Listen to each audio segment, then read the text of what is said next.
Hello class 11th जेक board के बच्चों, हम लोग पिछले क्लास में क्लास 11th जेक बोर्ड से रिलेटेड एक मॉडल सेट को सॉल्व किए थे। आज हम लोग का दूसरा मॉडल सेट है। हम लोग डेली प्रयास करेंगे अब दो मॉडल सेट को सॉल्व करने का और एग्ज़ाम तक कम से कम 6-7 मॉडल सेट को सॉल्व कर लें। और यहाँ पर हम लोग का जो एग्ज़ाम से रिलेटेड प्रॉब्लम होगा, इम्पोर्टेंट प्रॉब्लम होगा, उन्हीं सभी प्रॉब्लमों को सॉल्व करेंगे विथ बेसिक के साथ। तो हम लोग पिछले क्लास में जो मॉडल सेट सॉल्व किए थे चैप्टर फर्स्ट से, सेट थ्योरी से, और आज हम लोग सॉल्व करेंगे चैप्टर लास्ट से। एकदम इसी तरह से एक मॉडल सेट को स्टार्टिंग से सॉल्व करेंगे और एक मॉडल सेट को लास्ट से सॉल्व करेंगे ताकि दोनों चीज़ें कवर हो जाए हमारा। तो चलिए हम लोग टाइम को वेस्ट ना करें और पूरी बातों को ध्यान में रखते हुए मॉडल सेट को सॉल्व करते हैं। तो आज हम लोग का स्काईलाइन मॉडल सेट सेकेंड का बारी है। किसका? सेकेंड। आज हम लोग सेकेंड मॉडल सेट को सॉल्व करेंगे और मज़े के साथ। अगर आप पूरे क्लास को देखें, समझ में आए तो बिल्कुल कमेंट करके हमें बताएं कि आप लोगों को समझ में आ रहा है या नहीं आ रहा है। चलिए बच्चों, देखते हैं क्या बोला गया। हम लोग प्रोबेबिलिटी से स्टार्ट कर रहे हैं। आज लास्ट से बोलता है एक सिक्के को 2 बार उछालने पर, एक कॉइन को कितने बार उछाल रहे हैं? 2 बार उछाल रहे हैं। तो जब एक कॉइन को 2 बार उछालोगे तो उसका सैंपल स्पेस कितना हो जाएगा? हेड हेड, बोलिए हेड टेल ये होगा, या फिर टेल हेड और टेल टेल, ये हो जाएगा आपका टोटल सैंपल। होगा कि नहीं? आसानी से जब हमें total number of sample space का अगर पूछा जाएगा किसके बारे में? क्वाइन के बारे में, तो क्या फॉर्मूला बोलिएगा? 2 to the power n। Coin के बारे में 2 to the power n। n क्या होगा? या तो उछालों की संख्या, नंबर ऑफ टॉस, या फिर नंबर ऑफ क्वाइन, सिक्कों की संख्या। कौन? n। जैसे यहाँ क्या बोला, एक सिक्का है लेकिन उछाल कितने बार रहे हैं? 2 बार। कितने बार टॉस कर रहे हैं? यहाँ पर देखिए ट्वाइस टाइम्स टॉस कर रहे हैं। तो n का वैल्यू यहाँ पर कितना हो जाएगा? 2 हो जाएगा। 2 to the power 2, n का वैल्यू 2 तो हो गया 4। तो देखिए total number of sample space यहाँ पर आपका हो गया कितना? 4। आया या नहीं आया? उसी तरह से अगर आपसे डाइस का बात करें तो डाइस का क्या हो जाएगा? पासा का 6 to the power n। पासा का कितना हो जाएगा? 6 to the power n। एकदम आसानी से धीरे धीरे सॉल्व कीजिए। जब धीरे धीरे सॉल्व कीजिएगा ना, सारी बातें दिमाग में सेट हो जाएगी और एग्जाम में अगर आपका क्वेश्चन पूछा जाए तो आसानी से सॉल्व करके निकल जाइएगा। लेकिन पेशेंस रखते हुए सॉल्व करना है। चले बच्चों, चलिए अब क्या बोला कि दोनों बार चीत, यानी कि दोनों बार हेड आएगा, उसका प्रोबेबिलिटी पूछा जा रहा है। तो प्रोबेबिलिटी दोनों बार चीत आना चाहिए, यानी कि पहले बार में भी चीत आना चाहिए, दूसरे बार में भी चीत आना चाहिए। तो पहले बार में चीत और दूसरे बार में चीत, यानी हेड हेड दिखना चाहिए। तो देखिए यहाँ हेड हेड कितने बार दिख रहे हैं? तो हेड और हेड केवल एक बार दिख रहा है, तो 1। और total number of sample space कितना है? 4। उससे डिवाइड दे कर दीजिए तो दोनों बार हेड आने का प्रोबेबिलिटी आ जाएगा कितना? 1/4। कोई दिक्कत बच्चों? समझ में आ गया? चलिए आगे चलते हैं। आगे चलते हैं। आगे नहीं, पीछे चलते हैं। हम आगे चल दिए थे। चलिए यहाँ पर देखिए, बहुत अच्छा क्वेश्चन है, बहुत अच्छा क्वेश्चन है। यहाँ पर जानते हैं ये म्यूचुअली एक्सक्लूसिव वर्ड जो है ना, ये परस्पर अपवर्जी जो ये शब्द है ना, ये खतरनाक है। हम लोग सेट में इसको बोलते थे डिसजॉइंट सेट, असंयुक्त समुच्चय, लेकिन प्रोबेबिलिटी में इसको बोलते हैं म्यूचुअली एक्सक्लूसिव इवेंट, यानी कि परस्पर अपवर्जी घटना कहते हैं। तो देखो म्यूचुअली एक्सक्लूसिव इवेंट के बारे में, परस्पर अपवर्जी घटना के बारे में क्या कहता है? अगर हमारे पास 2 इवेंट है ए और बी और वो म्यूचुअली एक्सक्लूसिव इवेंट होगा तो उसका इंटरसेक्शन का प्रोबेबिलिटी 0 होता है। क्या बोले जरा बताओ? अगर परस्पर अपवर्जी घटना बोला जाए, म्यूचुअली एक्सक्लूसिव इवेंट बोला जाए, तो उसके इंटरसेक्शन का प्रोबेबिलिटी कितना होता है बच्चों? तो 0 होता है। ये आपको याद रखना है। अब क्वेश्चन क्या बोला? ए का प्रोबेबिलिटी मालूम है, बी का प्रोबेबिलिटी मालूम है, यूनियन का प्रोबेबिलिटी निकालना है।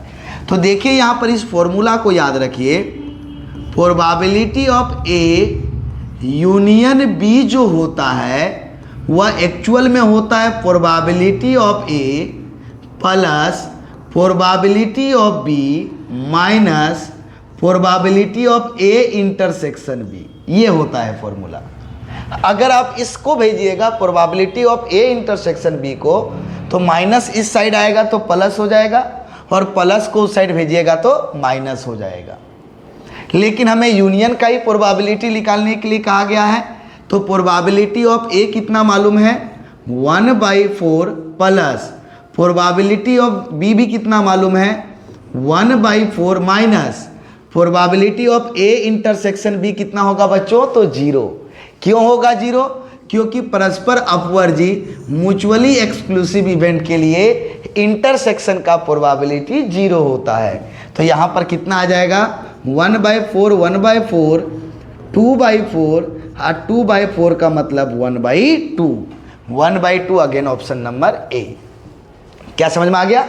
अगर ये नहीं रहता म्यूचुअली एक्सक्लूसिव इवेंट तो इसका प्रोबेबिलिटी आपको दिया रहता, लेकिन ये दिया हुआ था, लेकिन वर्ड में दिया हुआ था। तो जहाँ पे आपको म्यूचुअली एक्सक्लूसिव इवेंट दिखाई देगा तो आसानी से बना लीजिएगा कि नहीं।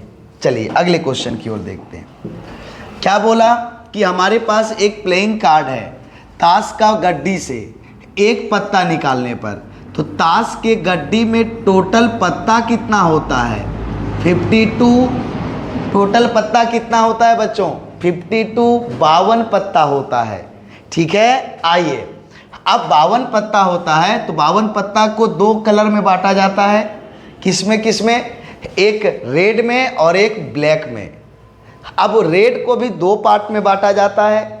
किसमें किसमें आप लोग जानते होंगे, बताइए। एक हार्ट में और एक, बोलिए, एक डायमंड में। और ब्लैक को स्पेड में और क्लब में। ये सारा हमारा ये इसको 4 पार्ट में बांटा जाता है, 2 कलर को, और सारा 13-13 पीस होते हैं। तो चलिए यहाँ पे हम बात करते हैं। तो उसके बाद किसका हमें प्रोबेबिलिटी निकालना है, किंग का। तो देखिए यहाँ पर एस इक्का जो होता है वो भी होता है 4 पीस। जरा ये फेस कार्ड कहलाता है किंग, एस नहीं, किंग, क्वीन, ये और जैक, ये 3 चीज फेस कार्ड कहलाता है। तो इक्का जो एस का कार्ड होता है वो 4 पीस होता है। किंग जो बादशाह होता है वो भी 4 पीस होता है। हम स्पेशल इसके बारे में बता रहे हैं, स्पेशल 4 कार्ड होता है उसके बारे में। उसके बाद क्वीन जो होता है ये भी 4 पीस होता है। उसके बाद जैक जो होता है वो भी 4 पीस होता है। ठीक है, ये 4 पीस। उसके बाद 2 हो गया, 3 हो गया, 4 हो गया, 5 हो गया, 6, 7, 8, 9 और 10।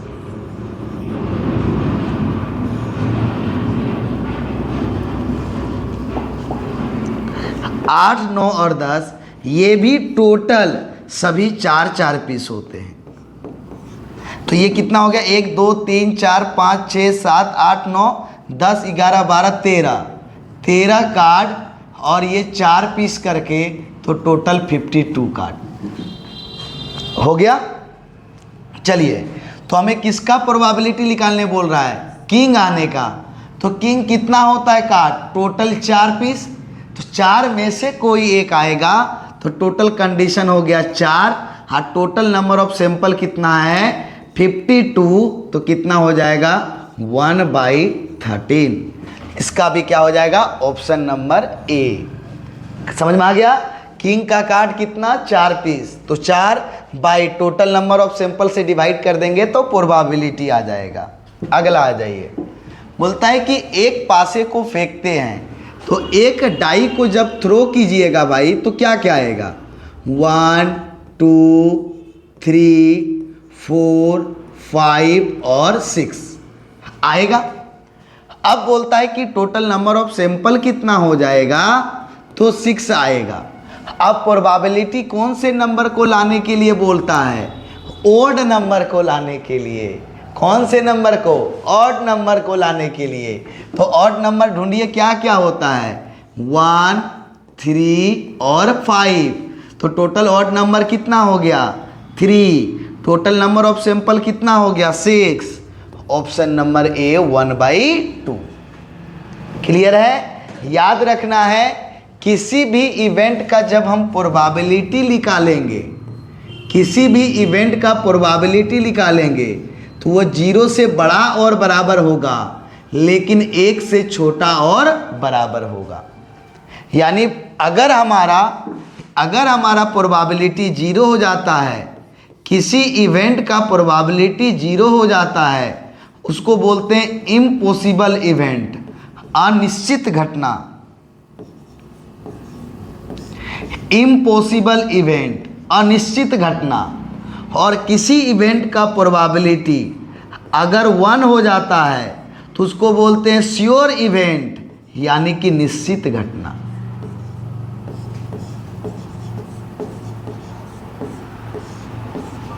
श्योर इवेंट यानी कि निश्चित घटना।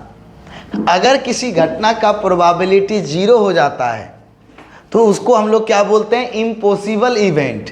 लेकिन वही किसी इवेंट का प्रोबेबिलिटी 1 हो जाता है तो उसको बोलते हैं श्योर इवेंट। और किसी भी इवेंट का प्रोबेबिलिटी 0 से लेकर के 1 तक के बीच ही होगा। 0 होगा तो क्या कहेंगे, 1 होगा तो क्या कहेंगे, ये समझ में आ गया?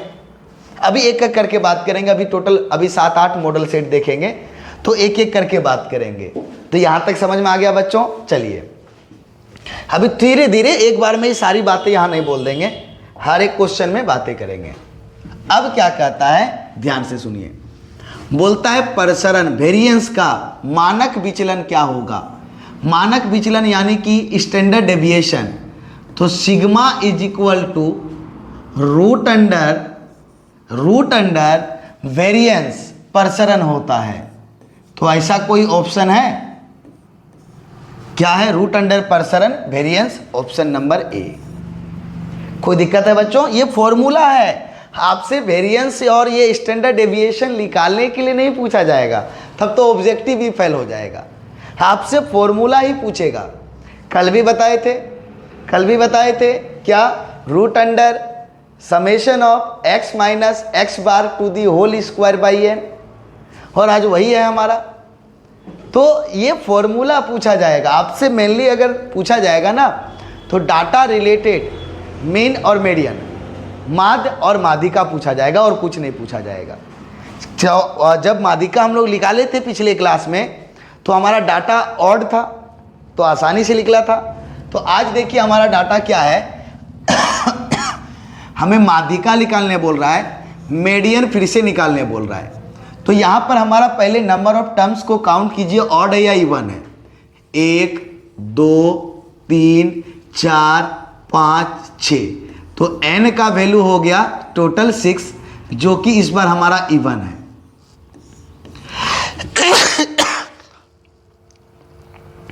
जो कि हमारा क्या है, इवन है।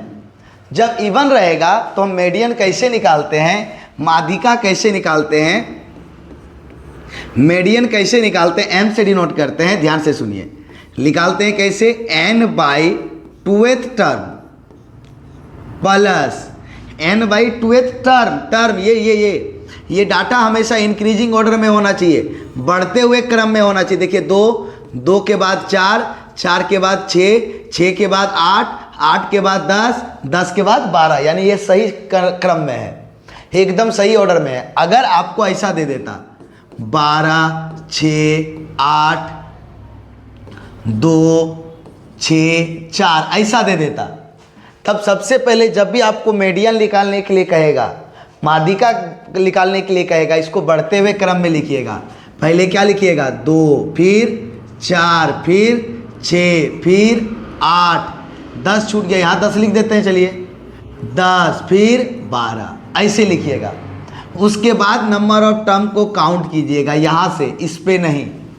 जब भी आपको माध्यिका, जब भी आपको माध्यिका निकालने के लिए कहा जाएगा, मीन नहीं मीडियन, जब भी आपको मीडियन निकालने के लिए कहा जाएगा, सबसे पहले डाटा को बढ़ते हुए क्रम में सजा लें आप, जिस तरह हम सजा लिए यहाँ दिया था। तो उसके बाद n का वैल्यू देख लें कि ऑड है या इवन है। तो ऑड वाला पिछले मॉडल सेट में देखे थे, लेकिन इस बार हमारा n क्या इवन है, तो इवन है तो क्या हो जाएगा n/2th term by n/2 plus 1th term whole divided by 2।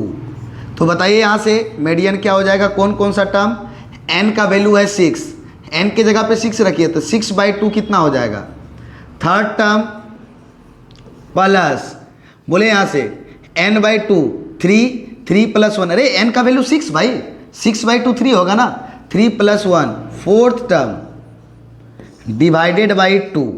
अब यहाँ देखिए थर्ड टर्म कौन अकाउंट कीजिए, 1 2 3, थर्ड टर्म है 6 और फोर्थ टर्म 1 2 3 4, फोर्थ टर्म है 8 होल डिवाइडेड बाई 2, तो 14/2 दैट मीन्स 7। आया समझ में, आया समझ में कि नहीं आया। हम लोग पिछले मॉडल सेट में वैसे का मीडियन फाइंड किए थे जिसमें n का वैल्यू इवन था, तो डायरेक्ट हमारा कौन सा टर्म आया था बता दीजिए, n plus 1/2th term direct निकाले थे। लेकिन जब हमारे पास क्या होगा, डाटा हमारा इवन होगा, तो सबसे पहले उसको बढ़ते हुए क्रम में सजा लें। तो यहाँ सजा हुआ ऑलरेडी था, सजाने के बाद n को काउंट करें तो देखिए इवन आया, तो उसके लिए मीडियन का फॉर्मूला क्या होगा, n/2th term plus n/2 plus 1th term whole divided by 2। जो टर्म आएगा हमने काउंट किया लिख दिया, एकदम बच्चों ये लोग इंपॉर्टेंट है, ये भी प्रॉब्लम, जो भी प्रॉब्लम हम बता रहे हैं यहाँ पर। अब बोलिएगा नहीं कि सेम टू सेम आ जाए, ये नहीं बोलिएगा, इसी टाइप से आएगा एकदम, सिर्फ डाटा आपका चेंज हो सकता है और कुछ नहीं, यही चीज़ है। इस बार क्या निकालने बोल रहा है, मीन। मीन का मतलब बच्चों माध्य निकालने बोल रहा है, तो कैसे निकालेंगे, सारे डाटा को हम ऐड कर देंगे, सारे डाटा को हम ऐड कर देंगे, सारे डाटा को ऐड कर दिए और टोटल नंबर ऑफ डाटा को काउंट कर लेंगे, 1 2 3 4 5। अब इसको ऐड कर दीजिए, ये हो गया 20 10 30 20 50 और 25 रुक जाइए, यहाँ हो गया आपका 20 10 30 20 50 और 50 और 20 75/5, तो 15×5 = 75। Option number A. क्या मीन और मीडियन निकालने के लिए समझ में आ गया, एकदम लास्ट से सॉल्व करना है इस मॉडल सेट को। अब बोलता है क्या, डिफरेंशिएशन ऑफ cos x। तो देखिए ये डिफरेंशिएशन जो करना है ये फॉर्मूला है। फॉर्मूला क्या होता है बच्चों, जरा देखिए, अगर आपसे जिसे पिछले हम सेट में डाले थे डिफरेंशिएशन ऑफ साइन x, तो डिफरेंशिएशन ऑफ साइन x होता है हमारा cos x।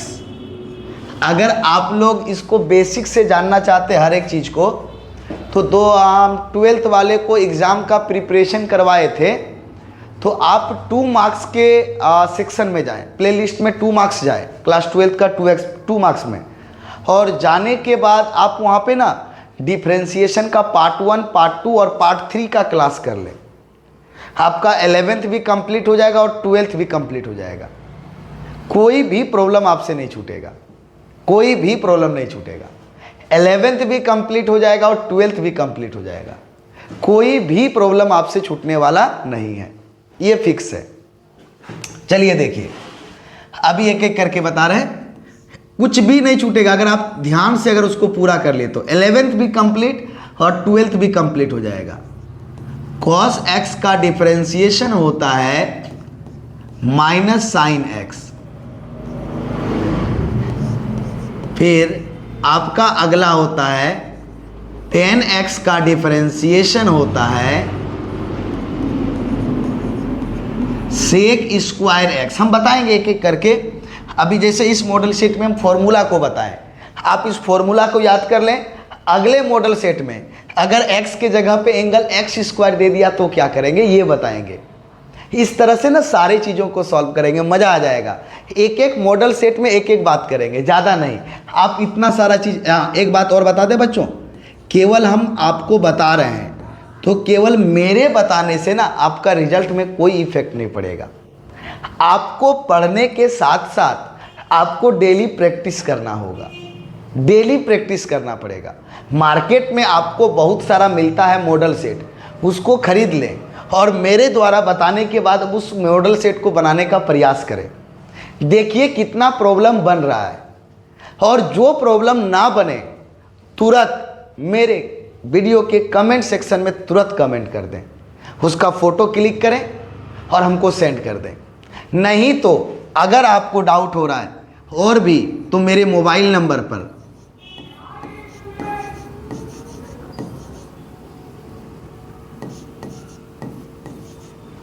इस नंबर पे आप हमें मैसेज व्हाट्सएप कर दें।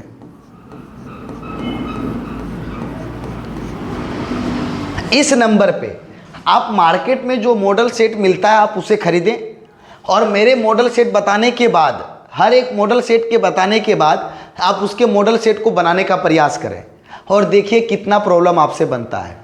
जो प्रॉब्लम ना बने आप हमें इस नंबर पे व्हाट्सएप कर दें, बिंदास इस नंबर पे व्हाट्सएप कर दें। हम आपको यहाँ पर क्लियर कॉन्सेप्ट के साथ उस क्वेश्चन को बता देंगे, लेकिन उसके लिए आपको पढ़ना पड़ेगा। सिर्फ हम नंबर दे दिए और हम आपको बोल दिए तो इससे रिजल्ट नहीं बनेगा।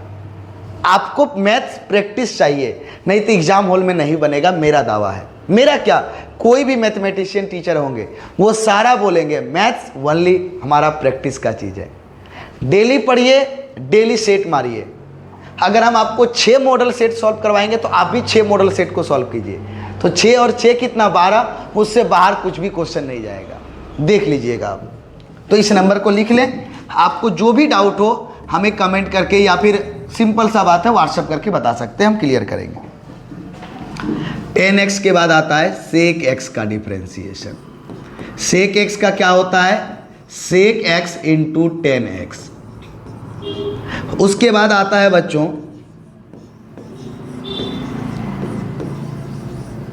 cot x का differentiation, minus cosec square x। और उसके बाद आता है बच्चों कॉसेक x का differentiation, minus cosec x into cot x। ये ट्रिग्नोमेट्री का ये फॉर्मूला है। अब देखिए ध्यान से, अब यहाँ बीच बीच में 3 जगह माइनस यूज हुआ है, कैसे याद रखेंगे? तो याद रखने का तरीका है C4 माइनस। देखिए कॉस भी C से स्टार्ट हो रहा है, कॉट भी C से स्टार्ट हो रहा है, और कॉसेक भी C से स्टार्ट हो रहा है। तो याद रख लीजिए क्या, C4 माइनस, यानी ट्रिग्नोमेट्री फंक्शन में जहाँ C वर्ड आया आप फॉर्मूला को लिख लें और आगे माइनस लगा दें, बन जाएगा। जैसे कॉस का याद रखिए, कॉस का sine C4 minus minus sine x। Cos का साइन किससे स्टार्ट हुआ, कॉस C से, C4 माइनस, याद हो गया। तो साइन का कॉस, कॉस का माइनस साइन, 10 का सेक स्क्वायर, सेक का सेक इंटू 10, कॉट का माइनस कॉसेक स्क्वायर और कॉसेक का minus cosec into cot. Angle क्यों नहीं बोले सर, हम एंगल इसीलिए नहीं बोले क्योंकि यहाँ जो एंगल रहेगा उसी एंगल को लिखेंगे। ये भी क्लियर हो गया। चलिए डिफरेंशिएशन को डिस्कस करेंगे एक एक करके। अब आइए हम लोग अगला डिफरेंशिएशन के पार्ट को देखते हैं। जब पावर रहेगा, तो पावर रहता है तो हम कैसे डिफरेंशिएशन करते हैं? तो कहता है कि जब होल पे पावर रहे, मतलब जितना भी फंक्शन दिख रहा है अगर पूरे फंक्शन पे पावर रहे तो हम सबसे पहले डिफरेंशिएशन पावर का करते हैं। जैसे ये x है तो ये पूरे x पे ही ना पावर है, बताइए। ये x है तो ये पूरे x पे ही ना पावर है। तो जब पूरे x पे पावर होगा तो हम सबसे पहले पावर का डिफरेंशिएशन करेंगे। कैसे करते हैं ध्यान से सुनिए। जो पावर है वो पावर बाहर, जिसमें जितना पावर है एक माइनस। जो पावर है वो पावर को हम बाहर कर देंगे। जरूरी नहीं है कि यहाँ x ही रहे, यहाँ पर x+2 भी हो सकता है। तो जो भी पावर रहेगा उस पावर को हम बाहर कर देंगे, और जिसमें पावर रहेगा उसमें एक माइनस कर देंगे। जिसमें पावर रहेगा उसमें एक माइनस कर देंगे। माइनस करने के बाद इस पावर को बंद कर दें। तो पावर को बंद कीजिएगा तो क्या दिखाई देगा, x। तो x का x के रिस्पेक्ट में जो डिफरेंशिएशन होता है ना बच्चों, x का x के रिस्पेक्ट में डिफरेंशिएशन होता है 1, तो x का x के रिस्पेक्ट में क्या होगा 1, तो डायरेक्ट क्या लिखेंगे nx to the power n minus 1, यानी किसी के साथ 1 को मल्टीप्लाई कीजिए, कोई फर्क पड़ने वाला नहीं है। समझ में आ गया। चलिए उसी तरह से अगर आपका क्या बोला जाए t का डिफरेंशिएशन t के रिस्पेक्ट पे कीजिएगा तो 1 होगा, t का डिफरेंशिएशन t के रिस्पेक्ट में कीजिएगा तो 1 होगा। उसी तरह से जब साइन x का डिफरेंशिएशन आप साइन x के रिस्पेक्ट में कीजिएगा तो उसका वैल्यू 1 होगा, एकदम फिक्स है। किसी भी फंक्शन का डिफरेंशिएशन उसी के रिस्पेक्ट में कीजिएगा तो 1 होगा। तो यहां अभी आते हैं डिफरेंशिएशन में। जब भी पूरे टर्म में पावर रहेगा तो सबसे पहले डिफरेंशिएशन पावर का होता है बच्चों। तो कैसे, जरा ध्यान दीजिए। जैसे अगर x टू दी पावर 8 दिखाई दिया तो बोलिए पूरे x पे ही पावर है ना, पूरे टर्म पे ही पावर है ना। तो पूरे टर्म पे पावर है तो पहले हम पावर का डिफरेंशिएशन करेंगे। कैसे, जो पावर है वो पावर बाहर, और जिसमें जितना पावर है x पे पावर है तो x पे जितना पावर है उससे एक कम कर दिए, जितना पावर होगा जिसमें उसमें एक कम। तो x पे पावर था तो x में एक कर दिए। याद रखें हम पावर का पहले डिफरेंशिएशन तभी करेंगे जब पूरे टर्म में पावर होगा, अदरवाइज हम नहीं करेंगे। क्लियर है बात। चलिए अब हम क्या करेंगे, पावर का हो गया, पावर को बंद, तो x का x के रिस्पेक्ट में 1, तो 1 को लिखने वाले गुना में नहीं है, कोई फर्क नहीं पड़ेगा, हम देख लिए थे। उसी तरह से differentiation of x to the power अगर 100 बोल दे तो बोलिए पूरे x पे ही पावर है, यानी पूरे पे पावर है। तो पूरे पे पावर है तो हम क्या करेंगे, जो पावर है बाहर और जिसमें जितना पावर है एक माइनस, पावर बंद, x का x के रिस्पेक्ट में 1। ठीक है, नहीं लिखने वाले हैं। तो उसी तरह से बताइए x पे पावर 4 का डिफरेंशिएशन क्या होगा, तो पूरे पे पावर है तो जो पावर है बाहर और जिसमें जितना पावर है एक माइनस कर दिए। जो पावर है वो पावर बाहर और जिसमें जितना पावर है उसमें एक माइनस कर दिए। अब उसके बाद अब पावर को बंद, तो x का x के रिस्पेक्ट में 1, यानी 4x क्यूब। क्लियर है। वहीं अब अगला कहानी सुनिए, अगला डिफरेंशिएशन का प्रोसेस। अगर आपको 2 या 2 से अधिक फंक्शन जोड़ या घटा में दिखाई दे, देखिए जिस तरह ये दिखाई दे रहा है ना, जोड़ घटा में दिखाई दे रहा है कि नहीं दे रहा है।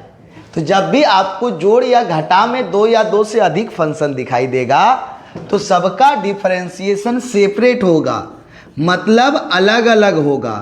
किसका, एक्स क्यू का अलग, प्लस अब अगला कंडीशन, जोड़ घटा में रहेगा तो सबका सेपरेट, लेकिन अगर कोई फंक्शन के साथ कोई कांस्टेंट मल्टीप्लाई है, अगर फंक्शन के साथ कोई कांस्टेंट मल्टीप्लाई है तो वह कांस्टेंट को हम बाहर कर देते हैं और जो हमारा फंक्शन है उसका हम डिफरेंशिएशन कर देते हैं।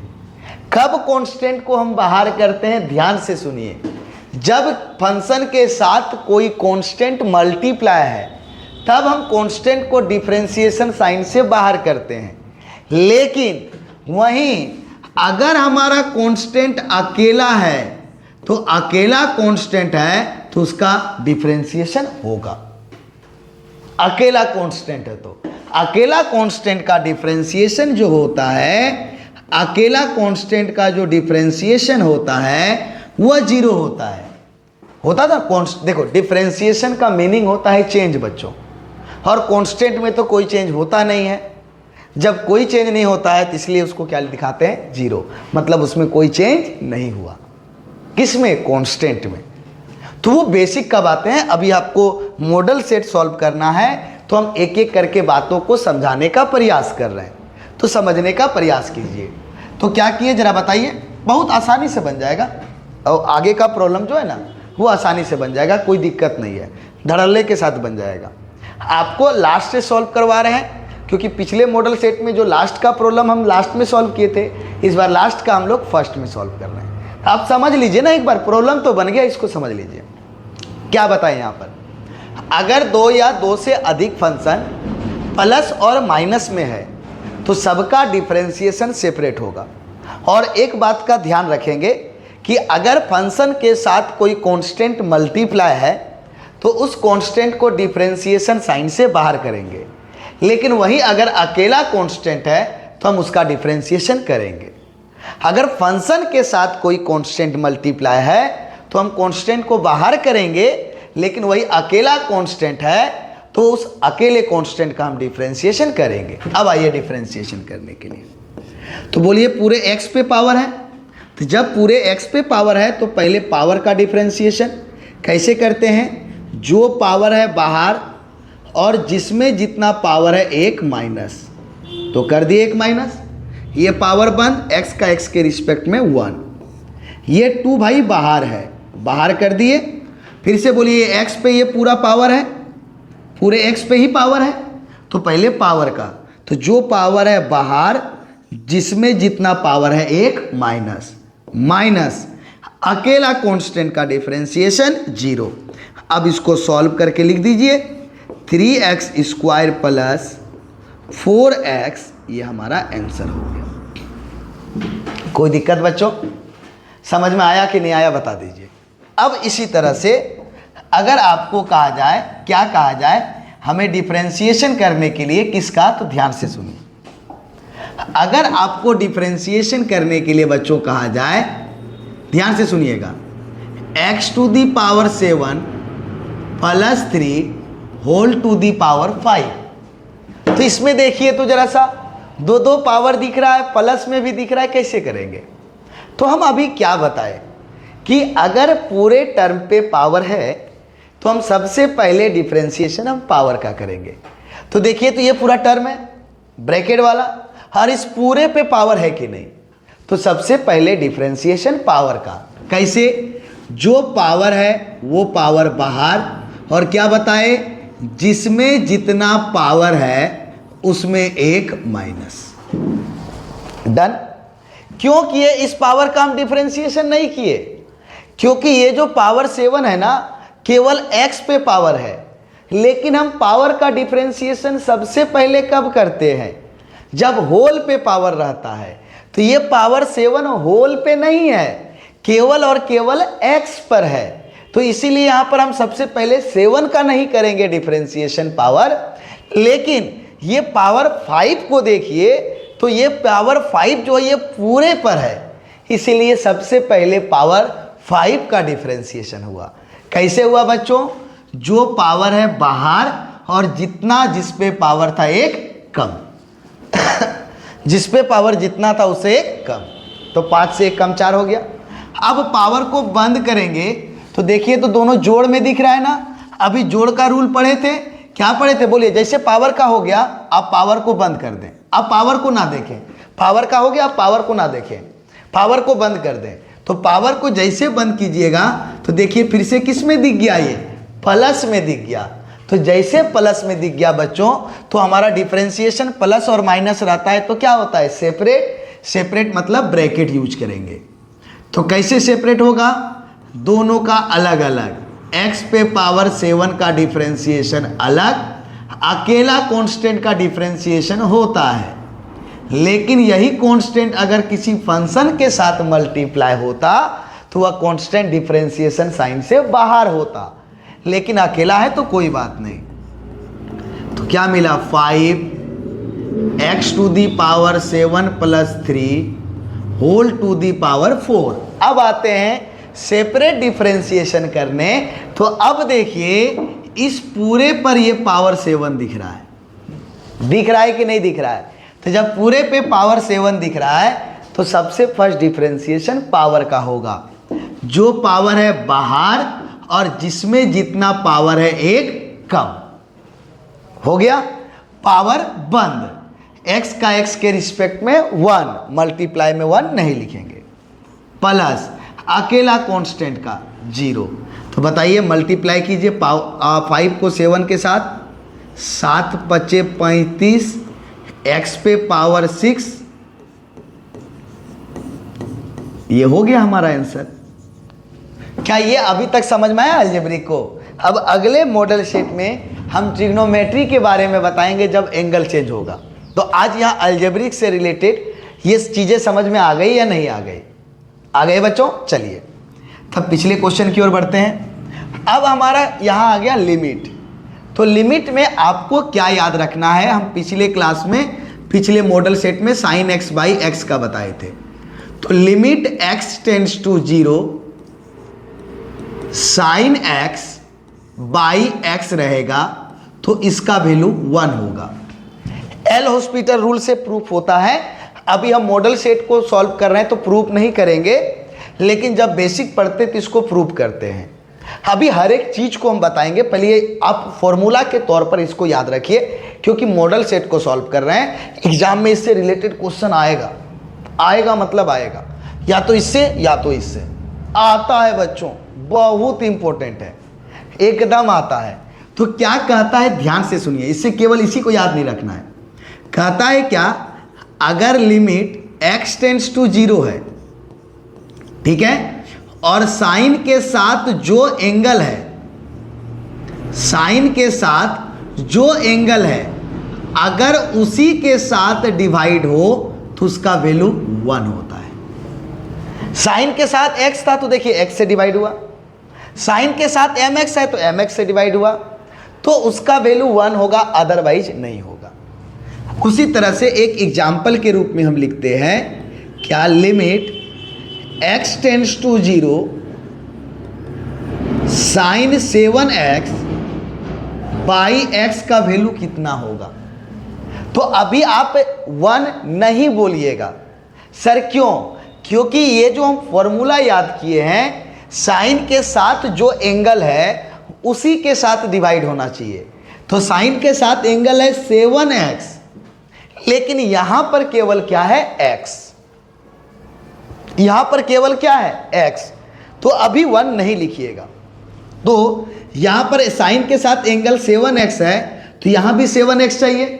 x तो ऑलरेडी है, तो हम इसको 7 से डिवाइड कर देते हैं और 7 से मल्टीप्लाई कर देते हैं, तो कोई दिक्कत? बताइए बच्चों, साइन x के साथ 7 मल्टीप्लाई था, तो हम नीचे 7 से डिवाइड कर दिए और 7 से मल्टीप्लाई। क्यों? क्योंकि अब बताइए, साइन के साथ जो एंगल है उसी के साथ डिवाइड हुआ। तो बताइए, साइन के साथ जो एंगल है उसी के साथ डिवाइड हुआ, तो इस पूरे का वैल्यू कितना हो गया? जल्दी बताइए, इस पूरे का वैल्यू हो गया 1, और मल्टीप्लाई बाई 7 = 7। नहीं समझे सर? एक बार और देखिए, जैसे limit x tends to 0, limit x tends to 0 sin 2x/x है, तो क्या होगा? अभी इसका वैल्यू 1 नहीं बोलेंगे, क्योंकि साइन के साथ जो एंगल है वह एंगल है 2x। तो हम लोग को भी नीचे भी डिवाइड चाहिए 2x। x तो है, तो 2 का कमी है, तो 2 से डिवाइड और 2 से मल्टीप्लाई, तो इस पूरे का वैल्यू कितना हो गया हमारा? 1, और मल्टीप्लाई बाय क्या है? 2, तो आ गया हमारा 2। क्लियर? उसी तरह से जब हम लोग 10 का बात करते हैं, लिमिट x टेंड्स टू 0 और 10 के साथ जो एंगल है अगर उसी के साथ डिवाइड होगा तो उसका वैल्यू 1 होगा। 10x का हो जाएगा sec²x, sec 0 का वैल्यू 1, ठीक है, कितना होगा? 1 होगा। सेम कहानी जिस तरह से यहाँ पर हम साइन के बारे में बताए ना हर एक चीज, सेम कहानी 10 के साथ जो आपका एंगल है अगर उसी के साथ डिवाइड होगा तो उसका वैल्यू 1 होगा, नहीं होगा तो कीजिएगा। ये एल हॉस्पिटल रूल से अप्लाई होता है। क्या कहलाता है एल हॉस्पिटल रूल, हम बताएंगे आपको सारी चीज़ों को ध्यान में रखते हुए। तो ये समझ में आ गया। तो बताइए यहाँ पर क्या हो जाएगा, limit x tense to 0 10x, जो एंगल है उसी के साथ डिवाइड है तो 1। क्लियर है बच्चों, कोई दिक्कत? चलिए अगले क्वेश्चन, पिछले क्वेश्चन की ओर। अब देखिए यहाँ क्या लिखा हुआ है, हम इसको दो टाइप से, अगर इस तरह से नहीं बनेगा, जैसे ये फॉर्मूला में है लिमिट का question, x square -1 by x -1, ये हो गया। अब हम लिमिट का वैल्यू पहले, जब भी आपको डिनोमिनेटर का टर्म दिखाई देगा, यानी हर का पद दिखाई देगा, तो सबसे पहले लिमिट का वैल्यू हर में पुट करके देखिएगा। अगर डिनोमिनेटर में 0 आ जाता है लिमिट के वैल्यू को पुट करने के बाद, तो थम जाइएगा, अभी लिमिट का वैल्यू आप पुट नहीं कर सकते हैं, क्योंकि डिनोमिनेटर में अगर 0 आ जाएगा तो लिमिट नॉट डिफाइन हो जाएगा, तो लिमिट एग्जिस्ट नहीं करता है। तो चूंकि यहां पर अगर हम देखेंगे कि x का वैल्यू पुट कर रहे हैं तो 1, बोलिए लिमिट का वैल्यू 1 है ना, तो x का वैल्यू 1 पुट कर रहे हैं तो 1 - 1 क्या होता है, 0। तो किसी भी नंबर को अगर 0 से डिवाइड कीजिएगा नॉट डिफाइन, तो अभी हम लिमिट का वैल्यू पुट नहीं कर सकते हैं।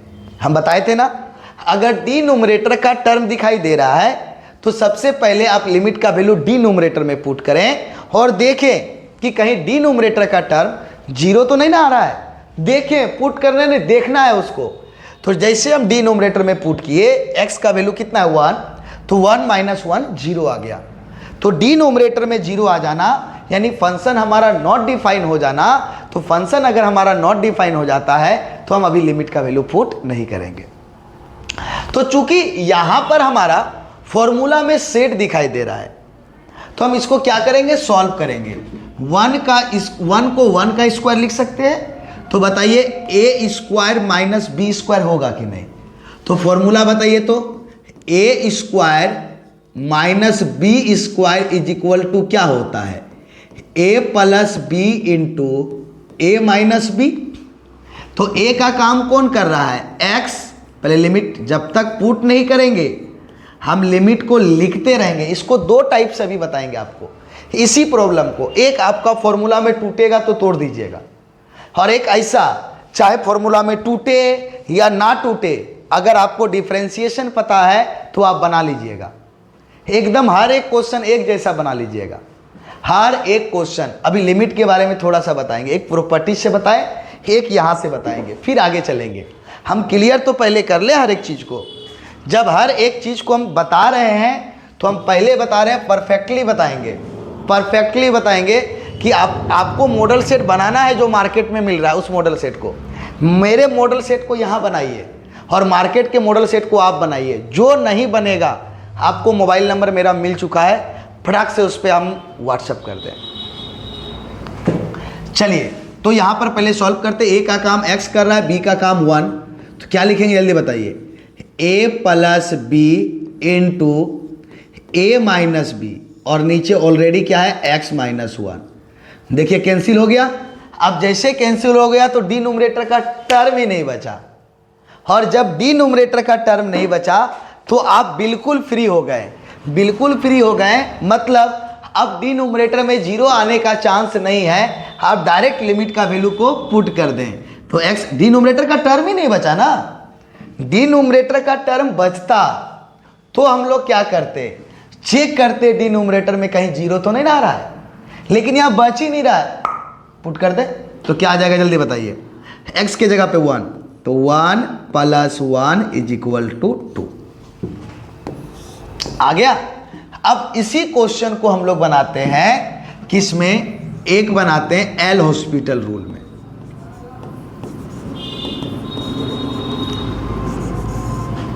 एल हॉस्पिटल रूल में क्या कहता है एल हॉस्पिटल रूल, कि अगर आपका डिनोमिनेटर का टर्म 0 आ जाता है, क्या आ जाता है, डिनोमिनेटर का टर्म 0 आ जाता है, तभी आपको एल हॉस्पिटल रूल लगाना है। क्या लगाना है, एल हॉस्पिटल रूल लगाना है। अदरवाइज डिनोमिनेटर में अगर 0 नहीं आता है तो आपको एल हॉस्पिटल रूल नहीं लगाना है। जैसे अगर हमारे पास कोई फंक्शन है लिमिट x टेंड्स टू 0 और fx बाई gx। तो अभी अगर हम लिमिट का वैल्यू पुट कर रहे हैं, अगर अभी हम लिमिट का वैल्यू पुट कर रहे हैं तो अगर डिनोमिनेटर का टर्म 0 हो जा रहा है, डिनोमिनेटर का टर्म 0 हो जा रहा है, जैसे ये समझ में आ गया, इसको हटाते हैं। जैसे इस क्वेश्चन में देखिए, ऊपर को fx बोलते हैं, नीचे को gx। इसी में देखिए अब हम डिनोमिनेटर में लिमिट का वैल्यू पुट करते हैं। क्या करते हैं, लिमिट यहाँ x की जगह a लिख देते हैं, क्यों, सॉरी 0 की जगह a लिख देते हैं, क्योंकि अननोन ले रहे हैं ना, कोई भी नंबर हो सकता है। तो 1 रखते हैं तो डिनोमिनेटर में 0 आ गया। तो जब डिनोमिनेटर में 0 आ जाता है ना बच्चों, तो वहां पे हम लोग एल हॉस्पिटल रूल लगाते हैं। मतलब यहां भी हमारा क्या लगेगा, एल हॉस्पिटल रूल लगेगा। क्या बोले, लिमिट में जब लिमिट अगर डिनोमिनेटर और नोमिनेटर दोनों का टर्म दिखाई दे और हम डिनोमिनेटर में हम लोग लिमिट का वैल्यू को पुट करेंगे और पुट करने के बाद अगर डिनोमिनेटर का टर्म 0 आ जाता है तो हम एल हॉस्पिटल रूल लगाएंगे। और एल हॉस्पिटल रूल क्या कहता है कि हम लोग नोमिनेटर का डिफरेंशिएशन सेपरेट करेंगे, जो अंश में है उसका डिफरेंशिएशन सेपरेट करेंगे और जो हर में है उसका डिफरेंशिएशन सेपरेट करेंगे। और उसके बाद हम लिमिट का वैल्यू पुट करके देखेंगे। अगर उसके बाद भी अगर डिनोमिनेटर में 0 आ रहा है तो फिर डिफरेंशिएशन करेंगे। समझ में आया। एल हॉस्पिटल रूल कहता है कि जब हमारा fx और gx के टर्म में रहे और डिनोमिनेटर का टर्म लिमिट का वैल्यू पुट करने के बाद 0 हो जाए। जैसे यहां पर देखिए डिनोमिनेटर में x माइनस 1 है, x का वैल्यू 1 पुट कीजिए, 1 माइनस 1, तो डिनोमिनेटर का टर्म 0 हो गया ना। तो जैसे डिनोमिनेटर का टर्म अगर 0 हो जाता है तो हम एल हॉस्पिटल रूल लगाते हैं। और एल हॉस्पिटल रूल क्या कहता है, एल हॉस्पिटल रूल कहता है कि अंश का डिफरेंशिएशन सेपरेट करेंगे। तो बताइए माइनस में है तो दोनों का डिफरेंशिएशन अलग अलग, तो एक्स स्क्वायर में अलग अलग में बोलिए, एक्स स्क्वायर का पहले एक्स पे पावर है तो पहले पावर का होगा, जो पावर है बाहर जिसमें पावर है 1 माइनस, तो 2 में 1 माइनस 1, पावर 1 एक्स का एक्स के रिस्पेक्ट में 1 मल्टीप्लाई बाय 1 नहीं लिखते हैं, फिर माइनस है तो माइनस, अकेला कांस्टेंट का डिफरेंशिएशन 0। भाई अगर 2 कांस्टेंट है ना तो 2 का स्क्वायर भी कांस्टेंट होगा, 2 का क्यूब, क्योंकि पावर देखिए कांस्टेंट पे पावर कांस्टेंट हमेशा कांस्टेंट होता है। तो ये कर दिए, क्या बोले जरा बताइए, न्यूमरेटर का डिफरेंशिएशन सेपरेट और डिनोमिनेटर का डिफरेंशिएशन सेपरेट करते हैं। तो न्यूमरेटर का डिफरेंशिएशन कर दिए, अब डिनोमिनेटर का, तो x का x के रिस्पेक्ट में डिफरेंशिएशन 1 माइनस अकेला कांस्टेंट का डिफरेंशिएशन 0। अब बताइए डिनोमिनेटर में x का टर्म ही नहीं बचा तो क्या यह लिमिट का वैल्यू पुट होगा, नहीं होगा। लिमिट का वैल्यू पुट होगा केवल किसके जगह पे, x के जगह पे। तो अब बताइए डिनोमिनेटर में 0 आने का चांस है, नहीं है। तो लिमिट का वैल्यू पुट कीजिए 2 इंटू x के जगह पे 1, ये 0 है भूल जाओ, नीचे 1 है भूल जाओ, देखो 2 आया।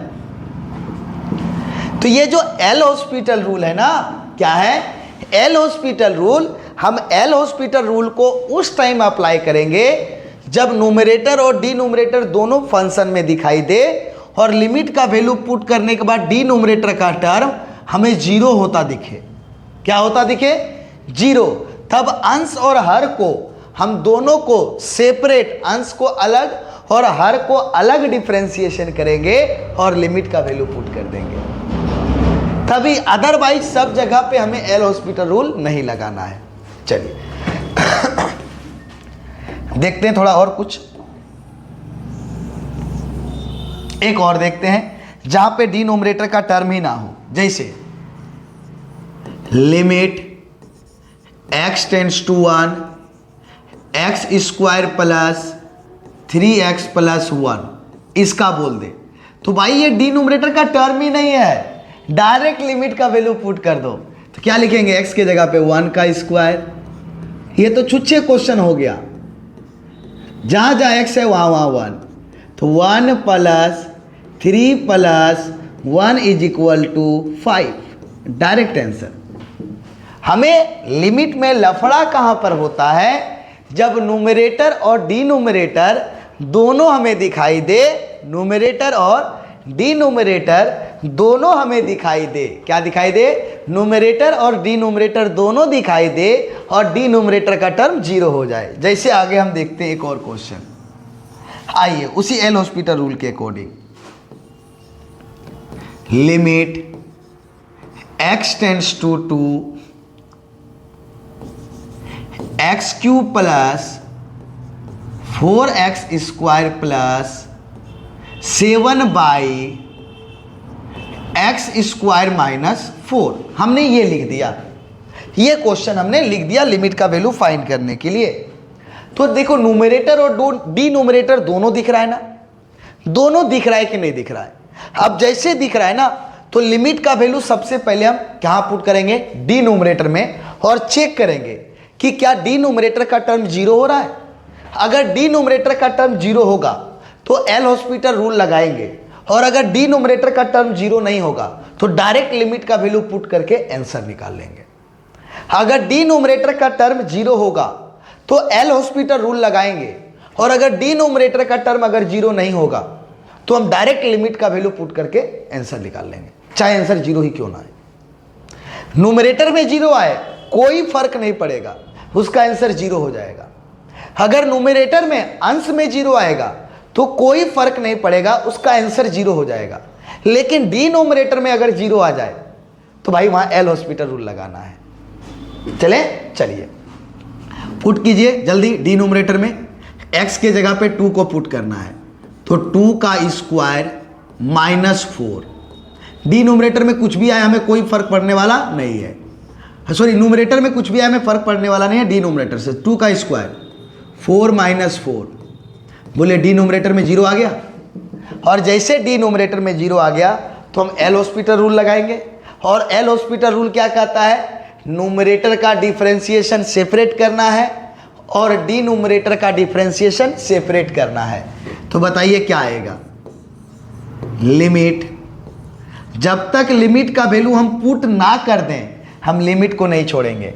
तो बोलिए सारा टर्म प्लस में है, सारा का डिफरेंशिएशन सेपरेट। तो सेपरेट तो बताइए x पे पावर है, तो पहले पावर, जो पावर है बाहर जिसमें जितना पावर है 1 माइनस। फिर बताइए पावर 1, x का x के रिस्पेक्ट में 1 मल्टीप्लाई बाय 1 नहीं लिखेंगे। अभी देखे थे फंक्शन के साथ अगर कांस्टेंट मल्टीप्लाई है तो ये कांस्टेंट बाहर होगा, लेकिन अकेला कांस्टेंट है तो उसका डिफरेंशिएशन होगा 0। अगर फंक्शन के साथ कांस्टेंट मल्टीप्लाई है तो कांस्टेंट बाहर। अब बताइए किसका डिफरेंशिएशन? पावर का, जो पावर है बाहर जिसमें जितना पावर है 1 माइनस।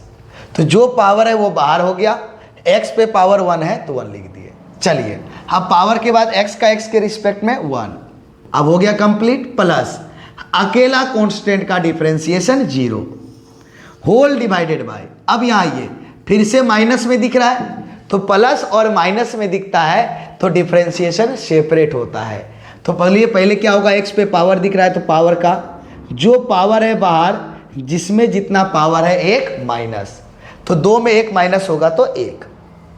पावर 1, x का x के रिस्पेक्ट में 1 नहीं लिखने वाले मल्टीप्लाई में, माइनस अकेला कांस्टेंट का डिफरेंशिएशन होगा 0।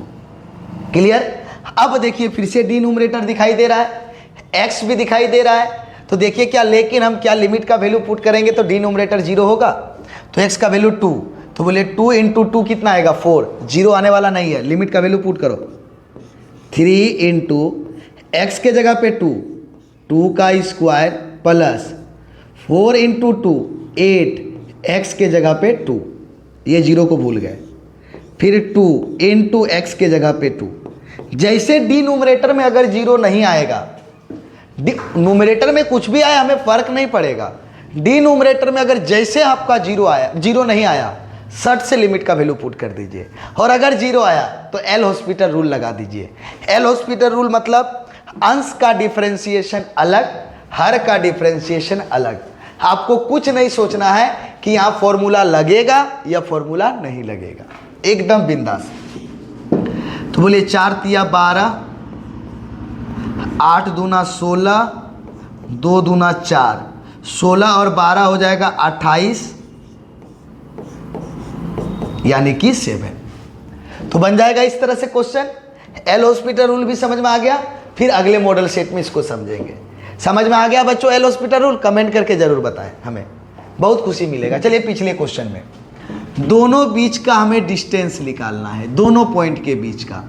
तो फॉर्मूला हम बताए थे पिछले क्लास में, root under x2 minus x1 का whole square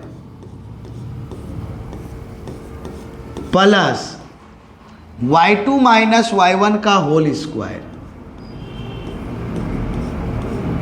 plus z2 minus z1 का होल स्क्वायर, ये हो जाएगा। बताइए, तो 5 में 2 चला गया 3, 3 का स्क्वायर हो गया 9, 7 में 3 चला गया 4, 4 का स्क्वायर हो गया 16 का, ये रूट अंडर 41 पूरा तो लिखा हुआ 41 तो आ ही रहा है। 8 में 4 गया 4, 4 का स्क्वायर 16, 16 16 32 और 9 41। रुक जा देख लेना, दो जगह रूट 41 दिख रहा है ना, ये दोनों ऑप्शन दिख रहा है। अच्छा प्रिंटिंग मिस्टेक हुआ होगा, दो जगह दिख रहा है। ये रूट मतलब पूरे पे रूट है भाई, पूरे पे रूट है। चलिए अब बोलता है क्या, ये कौन से ऑक्टेंट पे होंगे? तो ऑक्टेंट से रिलेटेड आप लोगों को हम पिछले क्लास में बताए थे ना, कैसे याद रखना है ऑक्टेंट से रिलेटेड, जल्दी बताइए।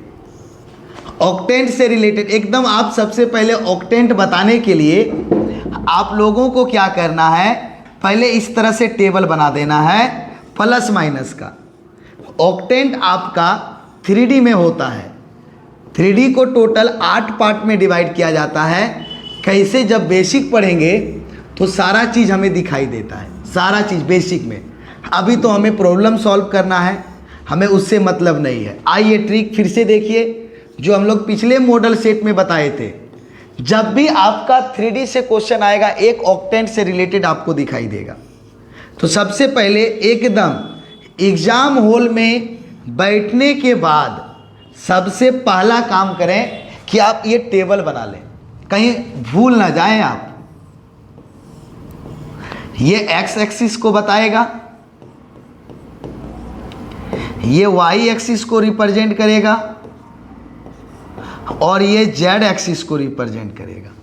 अब ऑक्टेंट का मतलब 8 पार्ट, 1 2 3 4 5 6 8, ये 8 हो गया। अब कैसे ऑक्टेंट में, रुकिए अभी इसको पूरे ऑक्टेंट को हम दिखलाते हैं। ये हो जाएगा फर्स्ट ऑक्टेंट, ये हो जाएगा सेकेंड ऑक्टेंट, ये हो जाएगा थर्ड ऑक्टेंट, ये हो जाएगा फोर्थ ऑक्टेंट, ये हो जाएगा fifth octant, sixth octant, seventh octant, eight octant, ये हो गया।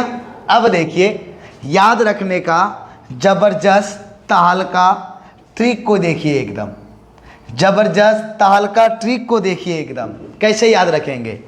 तो देखिए यहाँ पर कैसे इस टेबल को भरेंगे उसको देखिए, अपने आप निकाल लीजिएगा। 1 प्लस 2 प्लस 4 प्लस, बोलिए कैसे लिखे, देखिए टेबल को हम बना लिए। पहले जाके सट से एकदम बना लीजिएगा क्वेश्चन के पीछे, पहले इसको 1 प्लस 2 प्लस 4 प्लस 4 माइनस। एक क्वेश्चन ऑक्टेंट से रिलेटेड आपको दिखाई देगा, ये टेबल आपको याद नहीं रहता है, हम बता रहे हैं। 1 प्लस 2 प्लस 4 प्लस 4 माइनस, अब ये 2 जगह बचा, प्लस है ना। अब 2 माइनस 2 प्लस को रिपीट करते जाइए जब तक भरा न जाए। 2 माइनस 2 प्लस, 2 माइनस 2 प्लस में नहीं, 1 प्लस में ही सिमट गया। अब इन्हें जबरदस्ती एक और प्लस देते हैं, 8 ही ऑक्टेंट होता है, आप आगे ना बढ़ाएं। 2 माइनस 2 प्लस का प्रोसेस चलते जाए। फिर से बोलिए, 2 माइनस 2 प्लस 2 माइनस, खत्म हो गया। याद करने का ट्रिक समझ में आया? 1 प्लस 2 प्लस 4 माइनस, उसके बाद इस दोनों में 2 माइनस 2 प्लस को रिपीट करते जाएंगे। 1 प्लस 2 प्लस 4 माइनस और 2 माइनस 2 प्लस को रिपीट करते जाएंगे दोनों में। क्या ये टेबल बना लीजिएगा? अब देखिए कौन से ऑक्टेंट में होगा। माइनस प्लस प्लस, नंबर पे फोकस नहीं, साइन पे focus. Minus plus plus, second octant, option number A.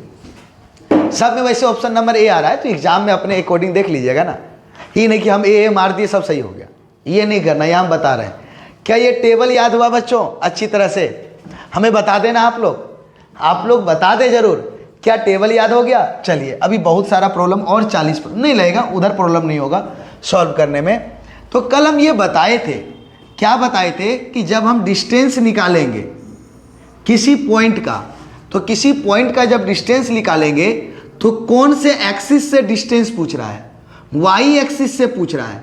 तो वाई एक्सिस का वैल्यू हम सेम रखेंगे, x2 का भी x2 बोलते हैं, वाई एक्सिस में y2 और y1 दोनों का वैल्यू सेम रखेंगे। दोनों का वैल्यू क्या रखेंगे? सेम रखेंगे, y2 और y1 का वैल्यू। लेकिन जब हमारा बात हो वाई एक्सिस से डिस्टेंस निकालने के लिए, तो हमारा यहाँ पर x2 हमारा 0 हो जाएगा और z2 हमारा 0 हो जाएगा। कल बताए थे हम कि जब हम लोग x एक्सिस से डिस्टेंस निकालेंगे तो x2 और x1 का वैल्यू सेम लेंगे। जब हमारा बात किया जाएगा किसका? x एक्सिस से डिस्टेंस निकालने के लिए कहा जाए तो हम लोग x2 और x1 का वैल्यू सेम लेंगे, लेकिन वहां पर y2 का वैल्यू या y1 जो बोलिए, और z2 का वैल्यू हम क्या लेंगे? 0 लेंगे। सिमिलर अगर आपका z एक्सिस का बात बोला जाएगा डिस्टेंस निकालने के लिए z एक्सिस से, तो z2 और z1 का वैल्यू सेम लेंगे, लेकिन x2 का वैल्यू 0 लेंगे और y2 का वैल्यू 0 लेंगे। लेकिन यहां पर y एक्सिस से बोला जा रहा है, तो क्या लिखेंगे बताइए? x1 माइनस x2 का होल स्क्वायर, x2 का value 0, plus y1 minus y2। बोलिए, y2 के बारे में, y2 और y1 हमारा सेम होगा। रीजन क्या है दोस्तों? क्योंकि y एक्सिस से डिस्टेंस बोला जा रहा है, और प्लस z1 माइनस z2, तो y एक्सिस से डिस्टेंस बोल रहा है, तो z2 का वैल्यू भी 0 होगा। तो क्या आएगा बताइए? √3 का स्क्वायर 9। सेम नंबर को जब सब्ट्रैक्ट करेंगे तो वो 0 होगा, उसको लापता कर दो। ये स्क्वायर होगा बच्चों, ये 0 होगा, लापता कर दो, क्योंकि सेम नंबर को सब्ट्रैक्ट करेंगे तो 0 ना आएगा। और 4 का स्क्वायर 16 यानी कि 5। क्लियर है? जब y एक्सिस का डिस्टेंस बोला जाए तो y कोऑर्डिनेट को गायब कर देना, जब x एक्सिस से डिस्टेंस बोला जाए तो x कोऑर्डिनेट को गायब कर देना, और जब z एक्सिस से हमें डिस्टेंस बोला जाए तो z कोऑर्डिनेट को गायब और डायरेक्ट निकाल लेना। चलिए, एक वृत्त का सेंटर, तो वृत्त का जो इक्वेशन होता है मेनली x माइनस एच का whole square plus y minus k का whole square is equal to r square. R square भी लिख सकते हैं या ए स्क्वायर भी लिख सकते हैं। वेयर एच कोमा के centre of the circle, centre of the circle वृत्त का केंद्र होता है। फॉर्मूला में देखिए यहां माइनस ही होना चाहिए, अगर माइनस है तो स्टैंडर्ड फॉर्म में, अदरवाइज नहीं। और r radius of the circle,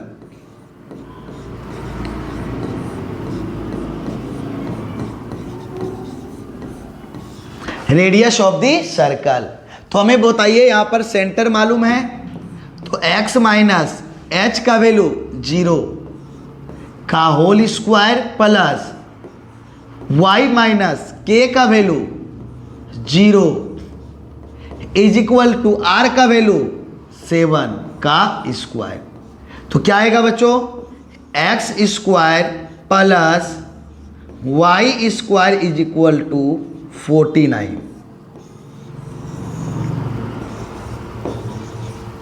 x square plus y square. हाँ, अभी अगले मॉडल सेट में आएंगे, हम इसके बारे में और डिस्कस करेंगे, भयंकर रूप से डिस्कस करेंगे।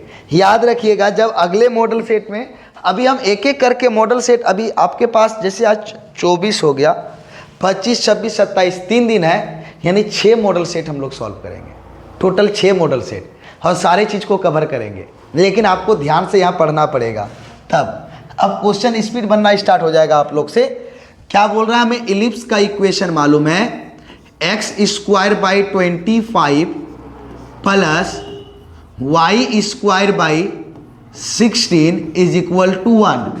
इलिप्स का जो इक्वेशन होता है वह x square by a square plus y square by b square is equal to 1। तो इसको पहले इलिप्स के इक्वेशन में ब्रेक कीजिए। एक्स स्क्वायर बाई 25 को लिखेंगे 5 का square plus y square by 16 को लिखेंगे 4 का square is equal to 1। Clear है यहां तक? हाय, सर्दी बहुत परेशान कर रहा है।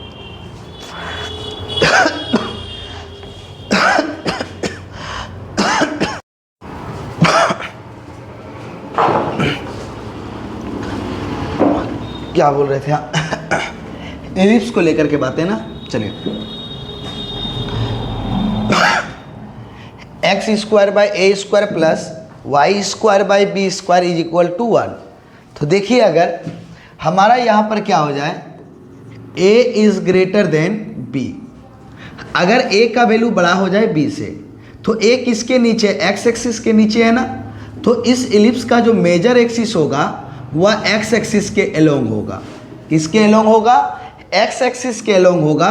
तो इसका फोकस भी आपका होगा x एक्सिस पर, फोकस भी कहाँ होगा? x एक्सिस पर। इसका वर्टेक्स, शीर्ष भी कहाँ पर होगा? x एक्सिस पर। ये चीज़ें याद रखना है। थोड़ा सा क्या करें, इसको डिटेल से बताते हैं। आइए चलिए थोड़ा सा हम डिटेल से बताने का प्रयास करते हैं इसको। चलिए हम डिटेल से ही बताते हैं, ताकि इलिप्स से रिलेटेड आपका अगर कुछ भी क्वेश्चन पूछा जाए ना, कुछ भी, तो वो बन जाए, छूटना नहीं चाहिए। आइए आप इलिप्स को क्लियर कर ही देते हैं एक बार में। चलिए, a का वैल्यू, x के नीचे a का वैल्यू बड़ा है ना, तो चलिए इससे रिलेटेड अगर कुछ भी क्वेश्चन पूछा जाए, आज इसको फरियाते हैं। आइए मेरे साथ।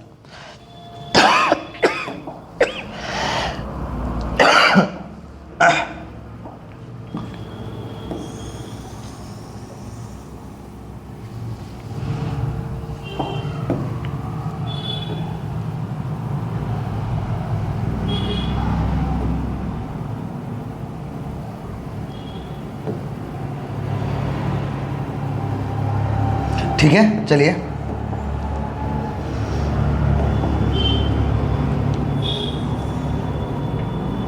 ध्यान से देखिएगा, एकदम आज इलिप्स को क्लियर कर लीजिए। इससे रिलेटेड प्रॉब्लम एक भी छूटना नहीं चाहिए, जो भी पूछेगा आज क्लियर कर लीजिए। तो देखिए, तो x के नीचे हमारा अधिक है ना, x के नीचे a का वैल्यू अधिक है ना, देख लीजिए ना। तो यानी मेजर एक्सिस जो होगा वो कौन से एक्सिस पर होगा? x एक्सिस पर। और माइनर एक्सिस कहाँ पर होगा? y एक्सिस पर। कहाँ पर? y एक्सिस पर।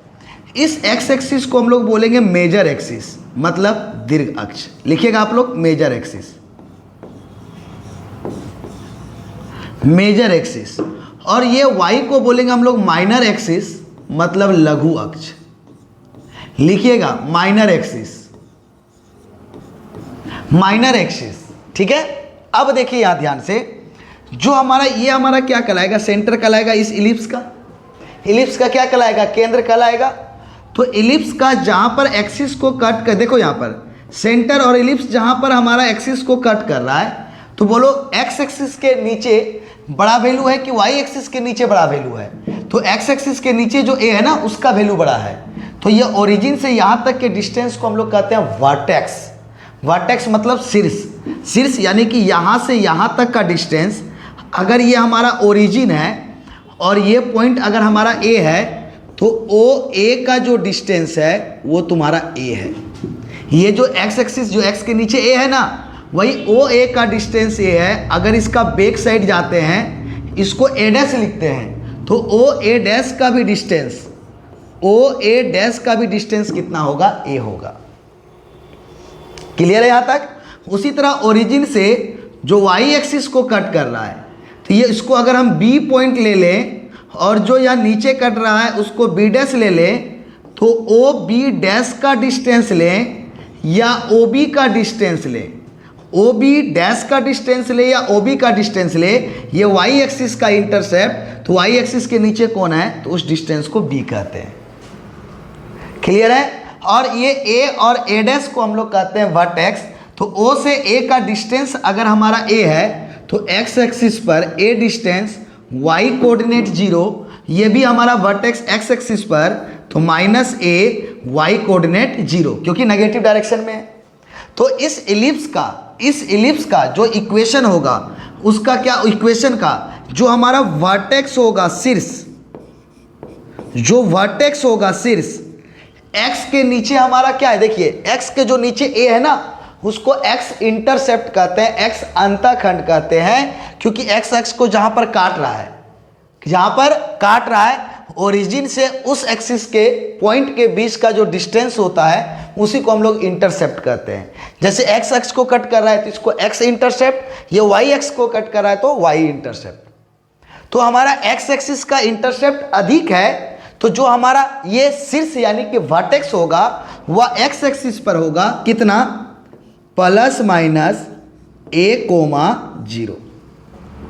और वही फोकाई लिखिएगा, फोकाई जो एक्सिस हमारा मेजर एक्सिस होगा, वहीं पर हमारा क्या होगा? फोकाई होगा। जहां हमारा मेजर एक्सिस, तो बोलिए एक्स का अंतःखंड बड़ा है, देखिए हम नहीं कर रहे, वो कर रहा है, तो एक्स एक्सिस में हमारा वर्टेक्स भी होगा और फोकाई भी होगा। तो इसका दो फोकस होता है, सेम डिस्टेंस पे होता है। जितना डिस्टेंस पे इधर फोकाई होगा, सेम टू सेम डिस्टेंस पे इधर भी फोकाई होगा। अगर फोकाई को, इसको अगर F1 हम ले लेते हैं और इसको अगर हम F2 ले लेते हैं, अगले में इलिप्स से रिलेटेड और हम डिस्कस करेंगे इसके बेसिक प्रॉपर्टीज। अभी थोड़ा सा इलिप्स के बारे में डिस्कस कर रहे हैं, अभी एक ही इलिप्स के बारे में बताएंगे, सिर्फ इसी, जिसमें एक्स इंटरसेप्ट के नीचे वैल्यू अधिक हो। अगले मॉडल सेट में जब वाई इंटरसेप्ट के नीचे का वैल्यू अधिक हो, तो वहाँ हम डिस्कस करेंगे एक एक करके। अभी थोड़ा हम इस वर्टेक्स के बारे में, इस इलिप्स के बारे में डिस्कस कर रहे हैं, अभी एक एक करके, नहीं तो लेंदी बन जाएगा, फिर आप खुद नहीं देखिएगा।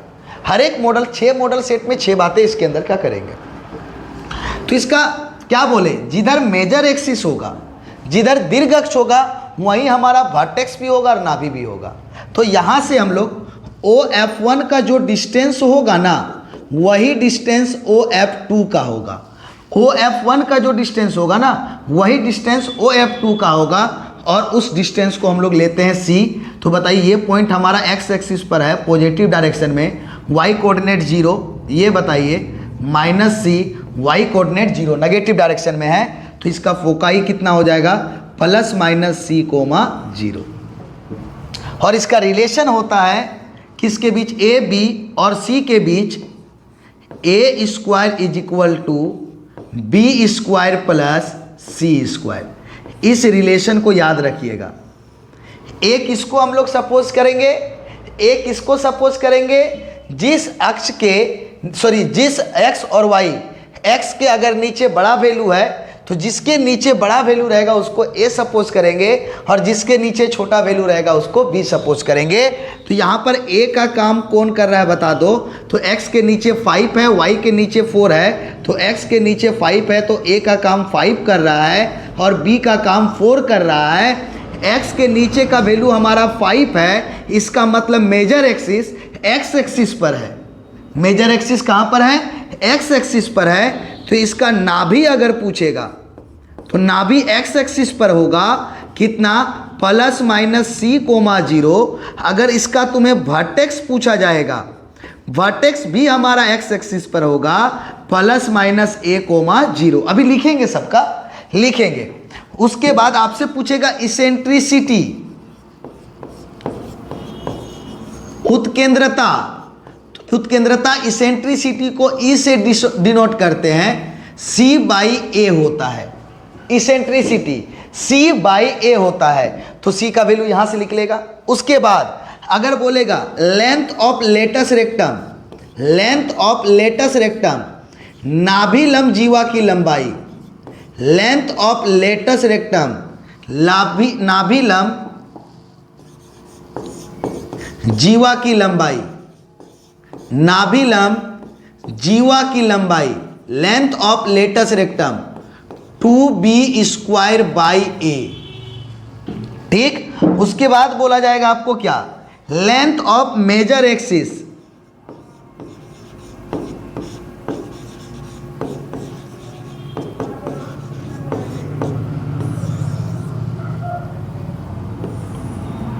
इसको उधर लिखते हैं, थोड़ा सा स्पेस बनेगा। दीर्घ अक्ष की लंबाई कितना होगा 2a, और यहां पर अगला बोलते हैं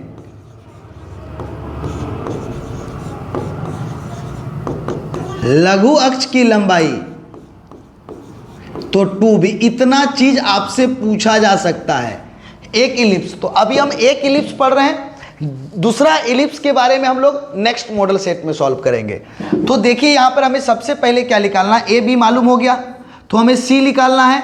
तो सी इज इक्वल टू कितना हो जाएगा, जरा बताइए, जरा बताइएगा। तो c is equal to a square is equal to B square plus C square. तो बताइए a square minus b square is equal to c square होगा।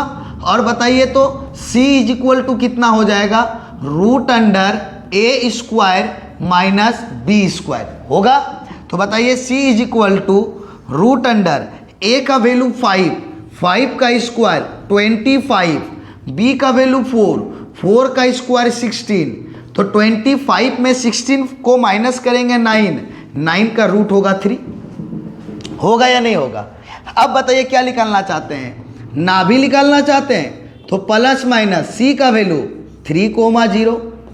क्या शीर्ष निकालना चाहते हैं, तो प्लस माइनस a,0। क्या निकालना चाहते हैं, अगला बताइए क्या निकालना चाहते हैं, इसेंट्रिसिटी निकालना चाहते हैं, उत्केंद्रता c बाई ए, सी का वैल्यू 3, a का वैल्यू 5, 3/5 निकल गया हमारे पास। क्या निकालना चाहते हैं, नाभि लंब जीवा की लंबाई, लेंथ ऑफ लेटस रेक्टम,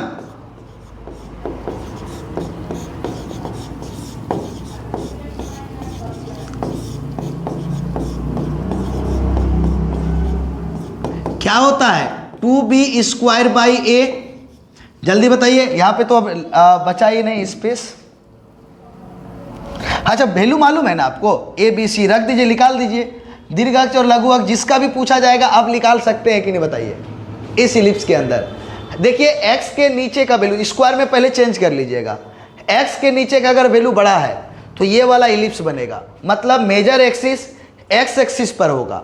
जहां मेजर एक्सिस होगा ना बच्चों, जहां पर मेजर एक्सिस होगा वहीं हमारा इस इलिप्स का फोकस भी होगा और वर्टेक्स भी होगा। बाकी फॉर्मूला हमारा सेम लगेगा, यही चीज लगाना है। यही फॉर्मूला सेम टू सेम, यही फॉर्मूला सेम टू सेम आपका लगने वाला है अगले के लिए भी। अगर चेंज होता है इलिप्स में कोई चीजें तो चेंज क्या होता है आपका, वर्टेक्स। क्या चेंज होता है, वर्टेक्स यानी शीर्ष, यानी फोकस यानी नाभि, ये दो चीजें। बाकी आपको इससे रिलेटेड बन जाएगा प्रॉब्लम। चलिए अगले प्रॉब्लम की ओर। अब स्पीड बनेगा। बोलता है क्या, कल हम पिछले क्लास में बता चुके थे, y square is equal to minus 8x, 4ax equation होता है। तो हम a का वैल्यू कैसे निकालेंगे, तो ध्यान से सुनिए, a का वैल्यू हम कैसे निकालेंगे। यहां पर ऑलरेडी कितना है बताइए, -8x, माइनस नहीं लिखिएगा, माइनस को हम पहले यहां चिपका दिए हैं, माइनस को नहीं लिखिएगा, ठीक है।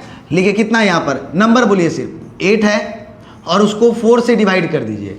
जो भी नंबर रहेगा उसको 4 से डिवाइड कर दीजिए, कितना आएगा 2, वही a का काम करेगा। देखिएगा 4ax, जरा सा देखिए बच्चों, ध्यान से देखिए, इसको मल्टीप्लाई कीजिए, यही आएगा। जैसे अगर आपको दे दिया y square is equal to 16x, आप जानते हैं इक्वेशन पैराबोला का क्या होता है, y पे स्क्वायर है तो 4ax होगा, तो a का वैल्यू कितना होगा, नंबर कितना है 16 को 4 से डिवाइड कर दीजिए, यानी 4, यानी इसका जो इक्वेशन होगा वो क्या लिखेंगे 4 इंटू एक्स, तो a का काम कौन करेगा 4। उसी तरह से अगर x square is equal to -2y लिख दिया तो हम क्या लिखेंगे, तो हम जानते हैं x पे स्क्वायर है तो होता है हमारा माइनस है तो -4ay, तो कैसे निकालेंगे इसको, तो यहाँ नंबर कितना है बताइए 2 को डिवाइड कर दीजिए 4 से, तो कितना आएगा बताइए 1/2, तो इसका इक्वेशन हो जाएगा x square is equal to -4, a का काम कौन करेगा 1/2 इंटू वाई। बिंदास सॉल्व करके देखिए, यही आएगा। तो क्या a का वैल्यू निकालने सीख गए, जो भी नंबर रहेगा उसके अकॉर्डिंग। तो चलिए इसका a का वैल्यू कितना निकल गया 2, क्योंकि 4 से डिवाइड कर दिया। अब आइए किस पे पावर 1 है, x पे पावर 1 है, किस पे पावर 1 है, x पे पावर 1 है, तो इसका जो फोकस होगा, इसका फोकस x एक्सिस पर होगा। जिस पे पावर 1 होता है, आप पिछले मॉडल सेट के सॉल्यूशन को देखें, हम पूरी तरह से डिटेल में बताए हैं। जिस पे पावर 1 होगा उसी एक्सिस की ओर फोकस होगा।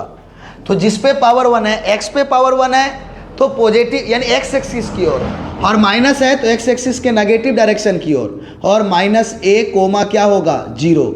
जल्दी बताइए -a का वैल्यू कितना है 2, -2, आ गया ये ना -4ax, तो हमारा क्या होता है वर्टेक्स बोलते हैं, सॉरी बच्चों, हमारा फोकस क्या होता है -a, 0। क्यों, क्योंकि हम जानते हैं जिस पे पावर 1 होगा उसी एक्सिस की ओर क्या होगा फोकस होगा। जिस पे पावर 1 होगा उसी एक्सिस की ओर फोकस होगा। तो बिल्कुल भाई, जिस पे पावर 1 है तो x पे पावर 1 है, x एक्सिस की ओर होगा, माइनस है तो नेगेटिव डायरेक्शन में -a, 0। चलिए अगले क्वेश्चन की ओर। पिछले आप अगर मॉडल सेट को ध्यान से सुने होंगे तो ये आराम से बनेगा। तो ये हमें बोला गया ये जो हमारा सर्कल है इसका सेंटर निकालने के लिए। तो हमारा सबसे पहले बताइए, अभी हम थोड़ा देर पहले बताए कि एक सर्कल का इक्वेशन क्या होता है, x माइनस एच का whole square plus y minus k का whole square is equal to r square. जल्दी इसको स्टैंडर्ड फॉर्म में रिप्रेजेंट कीजिए, x माइनस 2 बिल्कुल सही है, प्लस बट यहाँ देखिए y होना चाहिए माइनस है प्लस, लिखेंगे -3 का स्क्वायर। देखिए तो माइनस माइनस प्लस आएगा कि नहीं, फॉर्मूला का माइनस है, माइनस ही रखना है। और बताइए r का स्क्वायर, ये स्क्वायर में लिखना है, तो 16 किसका स्क्वायर होता है 4 का। अब कंपेयर कीजिए h कोमा k क्या होता है सेंटर ऑफ द सर्कल, तो बोलिए x, जल्दी यहाँ चेक कीजिए, x के जगह x, माइनस के जगह माइनस, तो h के जगह कितना 2, y के जगह y, एकदम कंपेयर मतलब सेम टू सेम। यहाँ प्लस नहीं दिखना चाहिए, माइनस का मतलब माइनस, तो k के जगह पे कितना -3 आ गया। और r का वैल्यू बताइए, ये बताइए स्क्वायर के जगह स्क्वायर, तो r के जगह पे 4। क्या पूछा हमसे, केवल सेंटर पूछा है, तो 2, -3 आराम से निकाल लिए। सारा चीज़ हम उधर बता चुके हैं। चलिए अब बोलता है क्या कि हम यहाँ पर हमें क्या निकालना है, डिस्टेंस निकालना है। किससे, x एक्सिस से। किससे, हमें x एक्सिस से क्या निकालना है, डिस्टेंस ही बोला ना भाई। हाँ, x एक्सिस से दूरी बोला गया है, तो क्यों नहीं निकाल सकते हैं। अभी हम थोड़ा देर पहले बताए, ये तो 2D का बात कर रहा है। किसका बात कर रहा है, 2D का। तो जब 2D का बात कर रहा है बच्चों और x अक्ष का दूरी निकालने बोल रहा है, तो x2 और x1 का वैल्यू सेम होगा, लेकिन y2 का वैल्यू क्या हो जाएगा 0 हो जाएगा। सर आप यहाँ z अक्ष का बात नहीं किए भाई, यहाँ पर ये देखो 2 ही पॉइंट है यानी 2D है, तो हम z का बात नहीं करेंगे, समझा कि नहीं। तो क्या हो जाएगा बताइए, √x2 माइनस x1 का होल स्क्वायर, यानी x एक्सिस से डिस्टेंस 4 - 4 का होल स्क्वायर प्लस 5 - 0 का होल स्क्वायर। तो कितना आ जाएगा 4, सेम नंबर, तो ये टर्म तो हमारा 0 होगा, 5 का स्क्वायर 25 का रूट 5 यानी 5। तो क्या समझ में आया, जिस एक्सिस से हमें डिस्टेंस निकालना है उस कोऑर्डिनेट को गायब कर दीजिए, जो बचा क्या बचा 5, रूट अंडर 5 का स्क्वायर यानी कि 5, वही डिस्टेंस हो जाएगा। क्यों सर?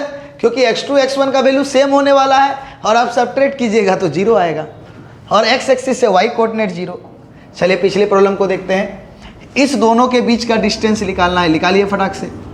5 - 2 3 का स्क्वायर 9, 7 - 3 4 4 का स्क्वायर 16 आ गया 5। क्या बताएंगे इसमें बताइए, ये तो डायरेक्ट बनेगा। अब बोलता है कि इस लाइन का हमें क्या निकालना है, प्रवणता का मतलब हम पिछले क्लास में बताए थे स्लोप। भाई दिखाई सही से दे रहा है कि नहीं, अभी देखे थे। स्लोप यानी कि ढाल सही से -a/b फॉर्मूला इसका डायरेक्ट निकालिए, पिछले क्लास से बताए थे क्या। हाँ ठीक दिख रहा है बट थोड़ा सा वो क्या बोलता है, लाइटिंग नहीं दिख रहा है।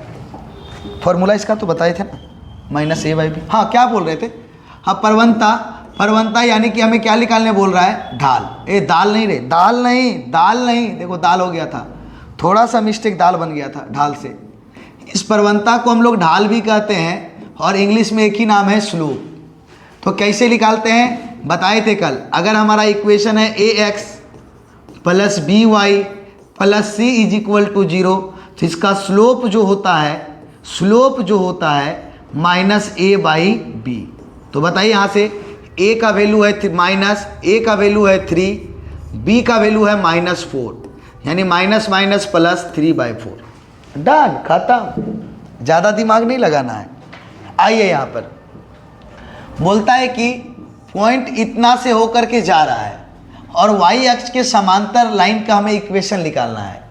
तो भाई अगर हमारा 0,0 से जा रहा है, किससे हमारा लाइन जा रहा है, 0,0 से होकर के जाने वाले, और y अक्ष के समांतर रेखा का समीकरण निकालना है। तो देखो यहाँ ध्यान से, अगर हम एक एक बात को यहाँ समझेंगे तो हम कैसे निकालेंगे इक्वेशन, इसका बताइए हम कैसे निकालेंगे। निकालना बहुत ज़रूरी है, हमें इक्वेशन निकालना है किसके समांतर। तो हम पिछले क्लास में बताए थे कि हम कैसे निकालते हैं इक्वेशन और क्या करते हैं। जब हमारा देखिए ध्यान से, अगर ध्यान से देखिए किसके पैरेलल लेना है, y एक्सिस के पैरेलल लेना है। तो जब हम y एक्सिस के पैरेलल लेंगे, किसके पैरेलल लेंगे, y एक्सिस के पैरेलल लेंगे लाइन। बोलो ये y एक्सिस के पैरेलल है कि नहीं, ये लाइन y एक्सिस के पैरेलल है। तो y एक्सिस के पैरेलल होगा तो बताइए ध्यान से, यहाँ पर x का वैल्यू हमेशा हमारा सेम होगा या अलग अलग होगा, बोलिए। हम पिछले क्लास में पूरा डिटेल से बताए थे, यही ना x एक्सिस का कोऑर्डिनेट का डिस्टेंस है। ये बताओ, यहाँ से यहाँ तक का जितना डिस्टेंस होगा अगर a, तो इसका भी डिस्टेंस कितना होगा, a, और ये x एक्सिस का डिस्टेंस बता रहा है ना, तो सारे जगह का डिस्टेंस सेम होगा कि नहीं। तो बताओ x एक्सिस का यहाँ डिस्टेंस कितना बता रहा है, 0, तो इसका इक्वेशन कितना हो जाएगा, x = 0। हम पिछले क्लास में, पिछले मॉडल सेट में इसी क्वेश्चन को हम डिटेल से बताए थे। अगर लाइन हमारा x एक्सिस के पैरेलल है, किसके पैरेलल है, x एक्सिस के पैरेलल है, तो y का वैल्यू ऑलवेज सेम होगा। और अगर लाइन x एक्सिस के अगर लाइन y एक्सिस के पैरेलल है तो x का वैल्यू ऑलवेज सेम होगा। और लाइन अगर क्या y एक्सिस बोले थे ना, हम भूल जा रहे हैं, दिमाग 3 जगह चल रहा है, इसके साथ और कौन सा क्वेश्चन बना सकते हैं ये सोच रहे हैं। लाइन जब y एक्सिस के पैरेलल है तो x का वैल्यू सेम होगा जो भी होगा, और अगर लाइन x एक्सिस के पैरेलल है तो y का वैल्यू जो भी होगा सेम होगा।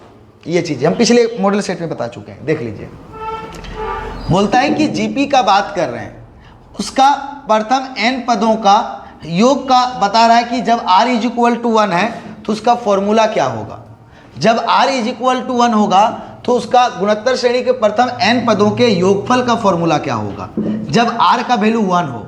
तो जब r का वैल्यू 1 होगा तो भाई एक बात बताएं, इनमें से कौन हो ना हो तो क्यों, क्योंकि कल हम बताए थे Sn a × r⁻n−1, कल हम पूरा डिटेल से बताए थे r-1। अब देखिए तो r का वैल्यू जैसे आप रखिएगा 1 ना, तो डिनोमिनेटर में 0 नॉट डिफाइन होगा, तो r का वैल्यू 0 में से ये कोई भी ऑप्शन सही नहीं है, इसका सही होगा नॉट डिफाइन। इसका नॉट डिफाइन होगा यानी परिभाषित नहीं होगा, ये संभव ही नहीं है। r का वैल्यू आप 1 रखिएगा तो 1 - 1 0, डिनोमिनेटर में 0 हो जाएगा, कहानी खत्म। जीपी के लिए जब हमारा कॉमन रेशियो का वैल्यू 1 हो तो उसका योग पॉसिबल नहीं है। तो जीपी का कौन सा हमें फिफ्थ टर्म फाइंड करने के लिए बोला गया है, तो जीपी का पहले हमें nth टर्म का फॉर्मूला मालूम होना चाहिए। an = ar⁴n-1, जहाँ पर हमें वेयर लिखिएगा फॉर्मूला में। अगर आप फॉर्मूला लिखते हैं ना, याद रहता है ना, प्रॉब्लम अपने आप बनता है, कहीं कोई प्रॉब्लम नहीं है। a = first term, a = first term, r = common ratio,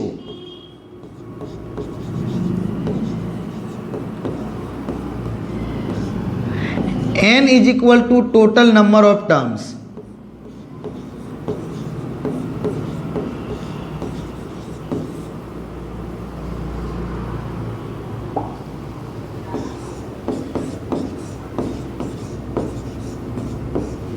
ये होता है। तो देखिए यहाँ पर इसका फिफ्थ टर्म निकालने बोला है। फिफ्थ टर्म = व्हाट, तो बताइए सबसे पहले हमें फर्स्ट टर्म चाहिए। फर्स्ट टर्म हमारे पास यहाँ क्लियर है 2 है। उसके बाद क्या चाहिए हमें, r चाहिए, common ratio second term by first term आ गया 3। उसके बाद टोटल नंबर ऑफ टर्म चाहिए, तो फिफ्थ टर्म हमें फाइंड करना है, तो n का वैल्यू 5। तो बताइए फिफ्थ टर्म का फॉर्मूला ar⁵ - 1, a का वैल्यू 2, r का वैल्यू 3, 5 - 1 हो गया 4, तो 2 टू दी पावर 3 × 9 × 27 × 81,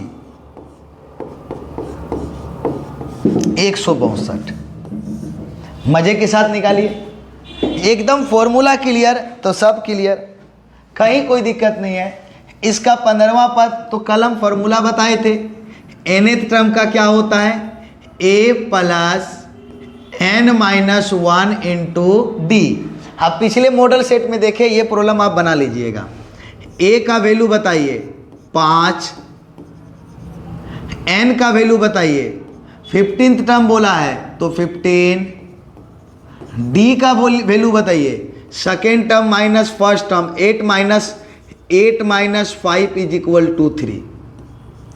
तो 15th टर्म का फॉर्मूला क्या हो जाएगा, a का वैल्यू 5 प्लस n का वैल्यू 15 - 1 × 3।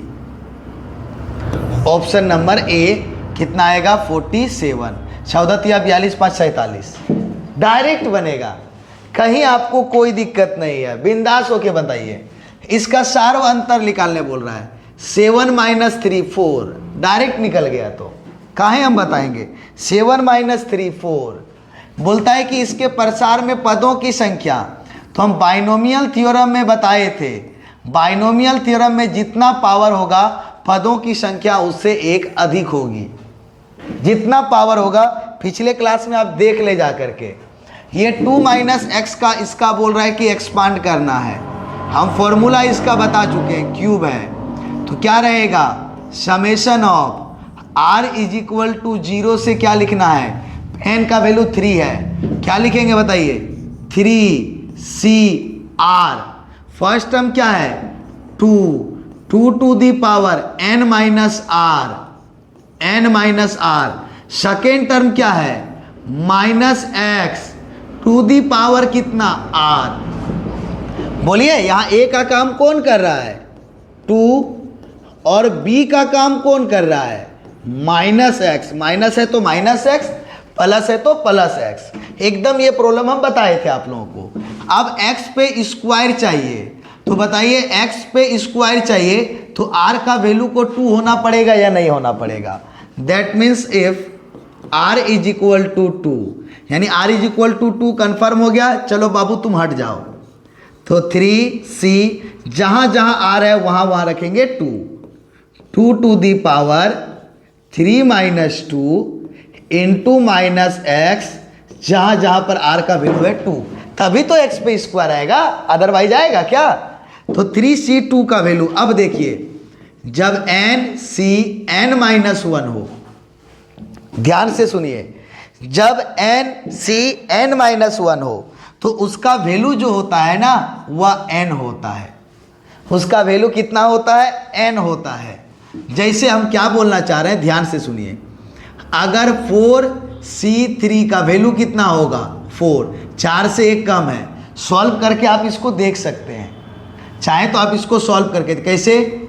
4 का फैक्टोरियल, फॉर्मूला एनसीआर का, 4 माइनस 3 का फैक्टोरियल इंटू 3 का फैक्टोरियल, बताइए 4 का फैक्टोरियल बाय 3 का फैक्टोरियल इंटू 3 इंटू 2 इंटू 1, क्या लिख दिया? n factorial n minus r factorial, अरे अरे डन डन डन डन क्या कर दिए थे? 4 माइनस 1, 4 माइनस 3, 1 का फैक्टोरियल इंटू 3 का फैक्टोरियल, 4 के फैक्टोरियल को क्या लिखिएगा? 4 इंटू 3 में ही रुकेंगे, 3 का फैक्टोरियल, 1 का फैक्टोरियल 1 इंटू 3 का फैक्टोरियल, कैंसिल हो गया तो 4 आया। तो उसी तरह से अगर 5c4 का वैल्यू पूछे तो 5, 100c99 का वैल्यू पूछे तो 100, 77c76 का वैल्यू पूछे तो 77, एक वैल्यू कम रहेगा, इससे अगर एक वैल्यू कम रहेगा तो n ही उसका वैल्यू हो जाएगा।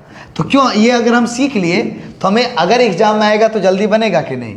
3 से 1 कम है तो 3, 2 to the power 1 into minus का square plus x square, 3 into 2 6, तो एक्स स्क्वायर का कोफिशिएंट कितना हो गया? 6। एक्स स्क्वायर का कोफिशिएंट कितना हो गया बच्चों? 6। एकदम हड़बड़ा किधर बनेगा, कोई दिक्कत नहीं है, ये प्रॉब्लम आप लोग भी बना सकते हैं, हमें बनाने की कोई ज़रूरत नहीं है। 1 plus x to the power 4 है, तो हम इसको ब्रेक करते हैं, तो यहाँ पर बताइए ए का काम कौन कर रहा है? ए का काम 1 कर रहा है और बी का काम कौन कर रहा है? एक्स कर रहा है। तो आर का वैल्यू 0 से लेकर के 4 तक, बोलिए ए का काम 1 कर रहा है, तो 1 पे पावर, रुक जा एनसीआर लिखना है पहले, n का काम है 4, सी आर का वैल्यू तुम्हें पता लगाना है, ए का काम कर रहा है 1 पे पावर n माइनस आर, और बी का काम कर रहा है x पे पावर r। अब देखिए एक्स स्क्वायर चाहिए, एक्स स्क्वायर का गुणांक के लिए एक्स स्क्वायर चाहिए, तो फिर से बोलिए आर का वैल्यू क्या रखना पड़ेगा हमें? आर का वैल्यू रखना पड़ेगा 2, तभी एक्स स्क्वायर आएगा, अदरवाइज नहीं। तो आर के जगह पे फटाफट 2 रख दीजिए, 1 पे power 4 minus 2 into x square, 4 से 2 के लिए कोई प्रॉपर्टीज नहीं, निकालना होगा, तो निकालिए 4c2, तो क्या मिलेगा? 4 factorial, 4 minus 2 factorial into 2 factorial, 4 factorial को क्या लिखेंगे? 4 into 3 into 2 factorial, 4 minus 2 2 factorial, 2 factorial को 2 इंटू 1, 2 फैक्टोरियल 2 फैक्टोरियल 2 इंटू 2 6, इसका हो गया 6, 1 पे पावर कुछ भी 1 इंटू एक्स स्क्वायर, तो एक्स स्क्वायर का कोफिशिएंट कितना हो गया? 6। कोफिशिएंट का मतलब बच्चों गुना, जो एक्स स्क्वायर के साथ गुना हो। आगे आप सारा प्रॉब्लम बना सकते हैं। 10 व्यक्ति में से 4 व्यक्तियों को चुन करके हम कितना बना सकते हैं? 10c4 हम बताए थे कल। सिलेक्ट करने का मतलब कॉम्बिनेशन और अरेंज करने का मतलब परम्यूटेशन। तो 10 में से कितने को सिलेक्ट करना है? 4 को ही सिलेक्ट करना है। इसे आप लोग बना लें, हम नहीं बनाएंगे। और हमें बताएं आंसर कितना आएगा, जल्दी सॉल्व करके बताएं हमें आंसर कितना आएगा। आप खुद बनाएं, क्योंकि हम पिछले मॉडल सेट में बनाए नहीं तो क्या फ़ायदा है हमें बता करके? कोई फ़ायदा नहीं है। अगर आप पिछले मॉडल सेट को खाली देख करके पार कर गए हैं और आप सेम प्रॉब्लम को नहीं बनाने सकिएगा तो लानत है ज़िंदगी पे। C64 का मतलब बताए थे, 6C 4, इसे भी आप लोग ही बनाएं। 6 factorial by 6 minus 4 factorial into 4 factorial आप लोग बनाएं। हम देखेंगे क्वेश्चन नंबर का आंसर बता रहे हैं कि नहीं। ये भी हम बता चुके हैं। P52 का मतलब 5 परम्यूटेशन 2, क्या लिखेंगे 5 फैक्टोरियल बाई 5 माइनस 2 फैक्टोरियल। हम कुछ नहीं बनाएंगे, ये सब आपको बताना है आंसर डायरेक्ट, तब ना एग्जाम में आएगा। 4 फैक्टोरियल, 4 फैक्टोरियल का मतलब 4 गुना 3 गुना 2 गुना 1 मल्टीप्लाई करके लिखिए और बताइए आंसर, जल्दी बताइएगा आंसर। आइए, ये 4x माइनस 7 लेस देन इक्वल टू 9, -7 को उस साइड भेज दीजिए। देखिए धड़ाधड़ प्रॉब्लम खत्म होगा जी, समय कुछ नहीं लगने वाला है। तो बताइए 4x इज लेस देन, ये ना, हाँ लेस देन ये 16, x is less than equal to 16/4, x is less than equal to 4। बताइए लेस देन है, x लेस देन है तो माइनस इन्फिनिटी से स्टार्ट करेंगे और 4 तक जाएंगे। अगर ग्रेटर देन होता तो 4 से स्टार्ट करते और इन्फिनिटी तक जाते। माइनस इन्फिनिटी हो या प्लस इन्फिनिटी, उसके सामने ओपन इंटरवल। अब 4 के सामने इक्वल टू है तो क्लोज इंटरवल, यानी ऑप्शन नंबर ए। बताएं कि नहीं, पिछले में एकदम पिछले मॉडल सेट को देखें। अब अगले मॉडल सेट में फिर अलग टाइप से आएगा। -3x is greater than equal to 12, तो x को पहले फ्री होने से माइनस डिस्टर्ब कर रहा है। बोथ साइड माइनस से मल्टीप्लाई कीजिए, ये माइनस माइनस प्लस और ये प्लस माइनस माइनस। जैसे माइनस से मल्टीप्लाई करते हैं तो इनइक्वलिटी साइन चेंज हो जाता है। ग्रेटर देन और इक्वल टू था तो लेस देन और इक्वल टू हो गया। तो x इज लेस देन और इक्वल टू -12/3, तो क्या आएगा बताइए। x is less than equal to -4। x क्या है, छोटा है, लेस देन है, तो माइनस इन्फिनिटी से स्टार्ट करेंगे, -4 तक जाएंगे। माइनस इन्फिनिटी के सामने ओपन इंटरवल हमेशा, -4 के सामने इक्वल टू है तो क्लोज इंटरवल हो, -x इज लेस देन, यही तो ऑप्शन है। मारिए और लिख लिए, क्या करेंगे। अभी हड़बड़ले के साथ ये सब आप बनाइए, हम नहीं बनाएंगे। ये होमवर्क आपका रहा, होमवर्क हम देखेंगे कौन कौन बच्चे देखते हैं कि कौन कौन बच्चे बताते हैं। पिछले मॉडल सेट का ये आप बनाइएगा, मेरे लिए नहीं है। ये आइए, ये हम बना देते हैं। 1 माइनस आयोटा का whole square, a minus b का whole square, a square minus 2ab plus b square, 1 का square 1 minus 2 iota, iota square का वैल्यू, आयोटा स्क्वायर का वैल्यू सब चीज़ बताए हैं, -1 कैंसिल, -2 आयोटा। क्लियर है ये सब। जो जो हमको बताने के लिए मॉडुलस नहीं बताएंगे, इसका मॉडुलस आप निकालेंगे, नहीं निकालिएगा हमसे पूछिएगा, हम बताएंगे। इसका मॉडुलस आप निकालेंगे, इसका कंजुगेट आप निकालेंगे। क्या होगा 3, बस एक स्टेप बचा है, यहाँ पे पूरा कीजिए, बनेगा वो आप निकालिएगा। हमें नहीं आता, हम भूल गए। आयोटा स्क्वायर का वैल्यू -1, देखिए ना हड़ल्ले के साथ बनेगा, कहीं कोई दिक्कत नहीं है। बोलता है cos थीटा 4/5 है और चौथे फोर्थ क्वाड्रांट में, इसीलिए तो इसका वैल्यू पॉजिटिव है। लेकिन अगर प्लस और माइनस रहे कोई फर्क नहीं पड़ना चाहिए।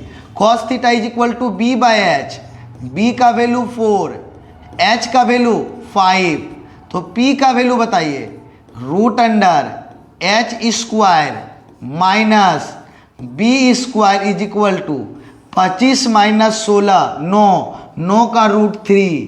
किसका वैल्यू बोला है, साइन थीटा का। साइन थीटा क्या होता है, p/h। कौन से क्वाड्रांट का बात कर रहा है, फोर्थ क्वाड्रांट का। फोर्थ क्वाड्रांट में कौन कौन positive, all student 10 class. Class का first letter c for cos और सेक पॉजिटिव, लेकिन साइन का निकाल रहे हैं तो -3/5। एकदम बिंदास होके निकालिए, सब बता चुके हैं। टेन 135 डिग्री जब 90 से अधिक कोण दिया हो तो हम सबसे पहले उसको 90 से डिवाइड करते हैं। जब आपको क्या हो 90 से अधिक अगर एंगल दिया हो तो हम सबसे पहले उसको 90 से डिवाइड करते हैं। तो कितना आ जाएगा बताइए? 45। तो कितना आएगा जल्दी बताइए? 10 1 इंटू 90 1 इंटू 90 प्लस 40। ये सब तो हमें नहीं बताना चाहिए, एकदम डिटेल से बताए हैं। बताएं कि नहीं? अगर नहीं बन रहा है तो लानत है ज़िंदगी में। अब सबसे पहले हम लोग चिन्ह चेक करेंगे। तो चिन्ह चेक कीजिए। 90 कितना बार? एक बार। 90 एक बार प्लस 45 डिग्री आगे बढ़ गए। तो कौन सा चतुर्थांश? दूसरा। दूसरा में कौन कौन पॉजिटिव? साइन और कोसेक पॉजिटिव। कौन कौन पॉजिटिव? साइन और कोसेक पॉजिटिव। लेकिन हम किसका मान निकाल रहे हैं? 10 का। तो हो गया माइनस। सेकेंड में साइन और कोसेक पॉजिटिव, लेकिन 10 का मान निकाल रहे हैं तो माइनस। अब हम लोग क्या चेक करेंगे कि ये रेशियो चेंज होगा या नहीं होगा। तो 90 के साथ ऑड नंबर मल्टीप्लाई है या इवन नंबर? तो सर ऑड नंबर। जब 90 के साथ ऑड नंबर मल्टीप्लाई होगा तो ट्रिग्नोमेट्री रेशियो चेंज होगा। 10 किस में होगा? कॉट में। कॉट कितने डिग्री? 45, यानी कि -1। कॉट 45 डिग्री का वैल्यू 1 और आगे माइनस है, बस। और कुछ ही प्रॉब्लम। कॉस 180 डिग्री, तो कॉस 180 डिग्री का वैल्यू कितना होता है? -1। कैसे?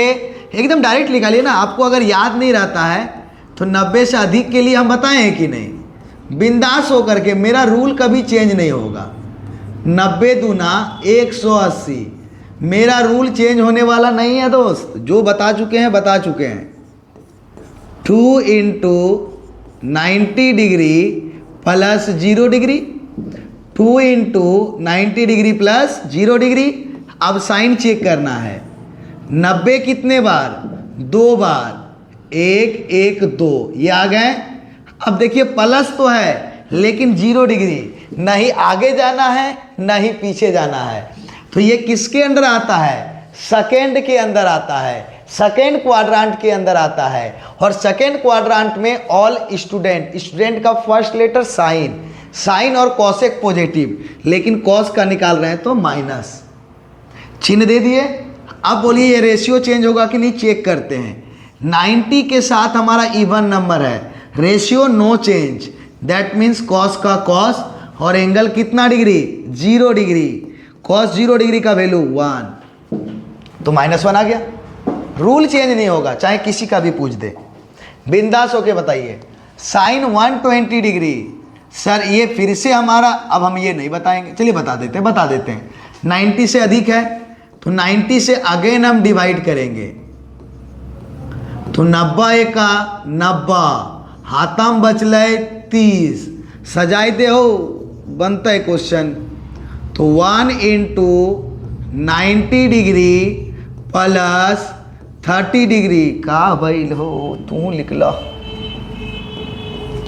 आइए पहले साइन चेक करते हैं। 90 कितने बार? एक बार, प्लस इस बार 30 डिग्री है। सेकेंड में साइन और कॉसेक पॉजिटिव तो प्लस, 90 के साथ ऑड है, रेशियो चेंज होगा। साइन किस में? कॉस में। कॉस कितना डिग्री? 30 डिग्री। कॉस 30 डिग्री का वैल्यू √3/2। एकदम खत्म, कहीं कोई फर्क नहीं। 2 order pair are equal, that means first member is equal to first member and second member is equal to second member. First member के इक्वल होंगे, सेकेंड मेंबर का। ये आपके हाथ छोड़ दिए, जाइए आप बनाइए। हमें नहीं आता है बनाने के लिए, आप बनाएं। इतना सारा चीज़ बताएं। बोलता है A क्रॉस B में टोटल नंबर ऑफ एलिमेंट कितना होगा? तो बोलता है सेट A में total number of element into set B में नंबर। इतना ही बनाएंगे, बहुत बताएं इसको, बहुत बताएं हैं। ये छोड़ दिए आपके हाथ में, बनाइए आप। चलिए इसका डोमेन क्या होगा, तो डोमेन क्या होगा जरा बताइए। 1/x-2, रूट तो है नहीं, तो रूट नहीं है तो डिनोमिनेटर का टर्म 0 नहीं होना चाहिए। तो डिनोमिनेटर का टर्म 0 कब होगा, जब आप इसको बिंदास होकर के 0 कीजिए। तो x का वैल्यू कितना आ गया 2, यानी x का वैल्यू आप 2 रखिए तो देखिए ये हमारा डिनोमिनेटर में 0 आ जाएगा, और डिनोमिनेटर में 0 आ जाएगा यानी नॉट डिफाइन। तो इसका डोमेन क्या होगा, real number but not included 2, वास्तविक संख्या होगा लेकिन उसमें 2 शामिल नहीं होगा। बोलता है सभी वास्तविक संख्या x is not equal to के अलावे। डन। अगले क्वेश्चन की ओर। f(3) बता चुके हैं बच्चा, जो भी बोलेगा x के जगह पे पूरा डिटेल से बताएं, ये नहीं बनाएंगे, ये क्वेश्चन तो छुएंगे भी नहीं, इसको आपको बताना है क्योंकि पिछले मॉडल सेट में हम इसके पीछे टाइम दिए थे, इसको आपको बताना है आंसर। बोलता है a और b अगर हमारा डिसजॉइंट ले, एकदम प्रोबेबिलिटी का, यानी पहला क्वेश्चन जो बनाए थे वही है। तो हमारे पास फॉर्मूला क्या होता है, number of a union b का नंबर ऑफ a प्लस, जो प्रोबेबिलिटी में प्रोबेबिलिटी लिखते हैं वही नंबर यहाँ लिखना है, number of b minus number of a intersection b। तो हमें यहाँ पर क्या बोला कि a और b हमारा डिसजॉइंट सेट है। कौन सा सेट, डिसजॉइंट सेट है। तो डिसजॉइंट सेट के लिए इस दोनों सेट का इंटरसेक्शन एम्प्टी सेट होता है, यानी नंबर ऑफ एलिमेंट 0 होता है। तो number of a union b जो होगा वो फॉर्मूला होगा नंबर ऑफ a, सारा चीज़ आप जब सेट थ्योरी पढ़े होंगे ना तो हम सारा चीज़ डिटेल से वहाँ बताएं, आप देख लें, सारा चीज़ एकदम डिटेल से बताएं, किसी भी चीज़ को छोड़े नहीं है। तो number of a plus number of b, option number 4 खत्म हो गया है बच्चों, बस कुछ देर का बात है। कल बताए थे a यूनियन a डैश, तो जब a यूनियन, अब a नहीं होगा तो कुछ और होगा, और सारे को अगर मिलाएंगे तो क्या मिलेगा, यूनिवर्सल सेट, कहीं है सार्वत्रिक समुच्चय। अगर इंटरसेक्शन पूछता तो फाई होता, इंटरसेक्शन पूछता तो क्या होता, फाई होता। चलिए अब यहाँ इंटरसेक्शन मतलब सर्वनिष्ठ का मतलब उभयनिष्ठ, कॉमन लिखना है। क्या है यहाँ 3 3 4 4, यानी 3 और 4, सिर्फ 3 और 4 कॉमन है। देखिए खत्म हो गया, देखते देखते खत्म हो जाएगा, पता भी नहीं चलेगा। बोलता है कि x एक अभाज्य संख्या है, प्राइम नंबर है जो 10 से छोटा और इक्वल है। तो क्या होगा 2 3 5 7 आ गया। सबसे छोटा प्राइम नंबर 2 होता है, 1 नहीं, सबसे छोटा प्राइम नंबर 2 होता है। तो 2 3 5 7 इंटरसेक्शन, सम संख्या 2 4 6 8 10, तो क्या आ जाएगा जल्दी बताइए। दोनों का इंटरसेक्शन मतलब कॉमन, केवल और केवल 2। तो यहाँ से हमारा बच्चों सेकेंड मॉडल सेट कंप्लीट हुआ, और जिसको हम बनाने बोले आप आंसर तुरंत बताएं, ताकि हमें समझ में आएगा कि आप लोगों को समझ में आया या नहीं आया। चलिए बच्चों, हम लोग मिलते हैं अगले मॉडल सेट को लेकर के अगले क्लास में।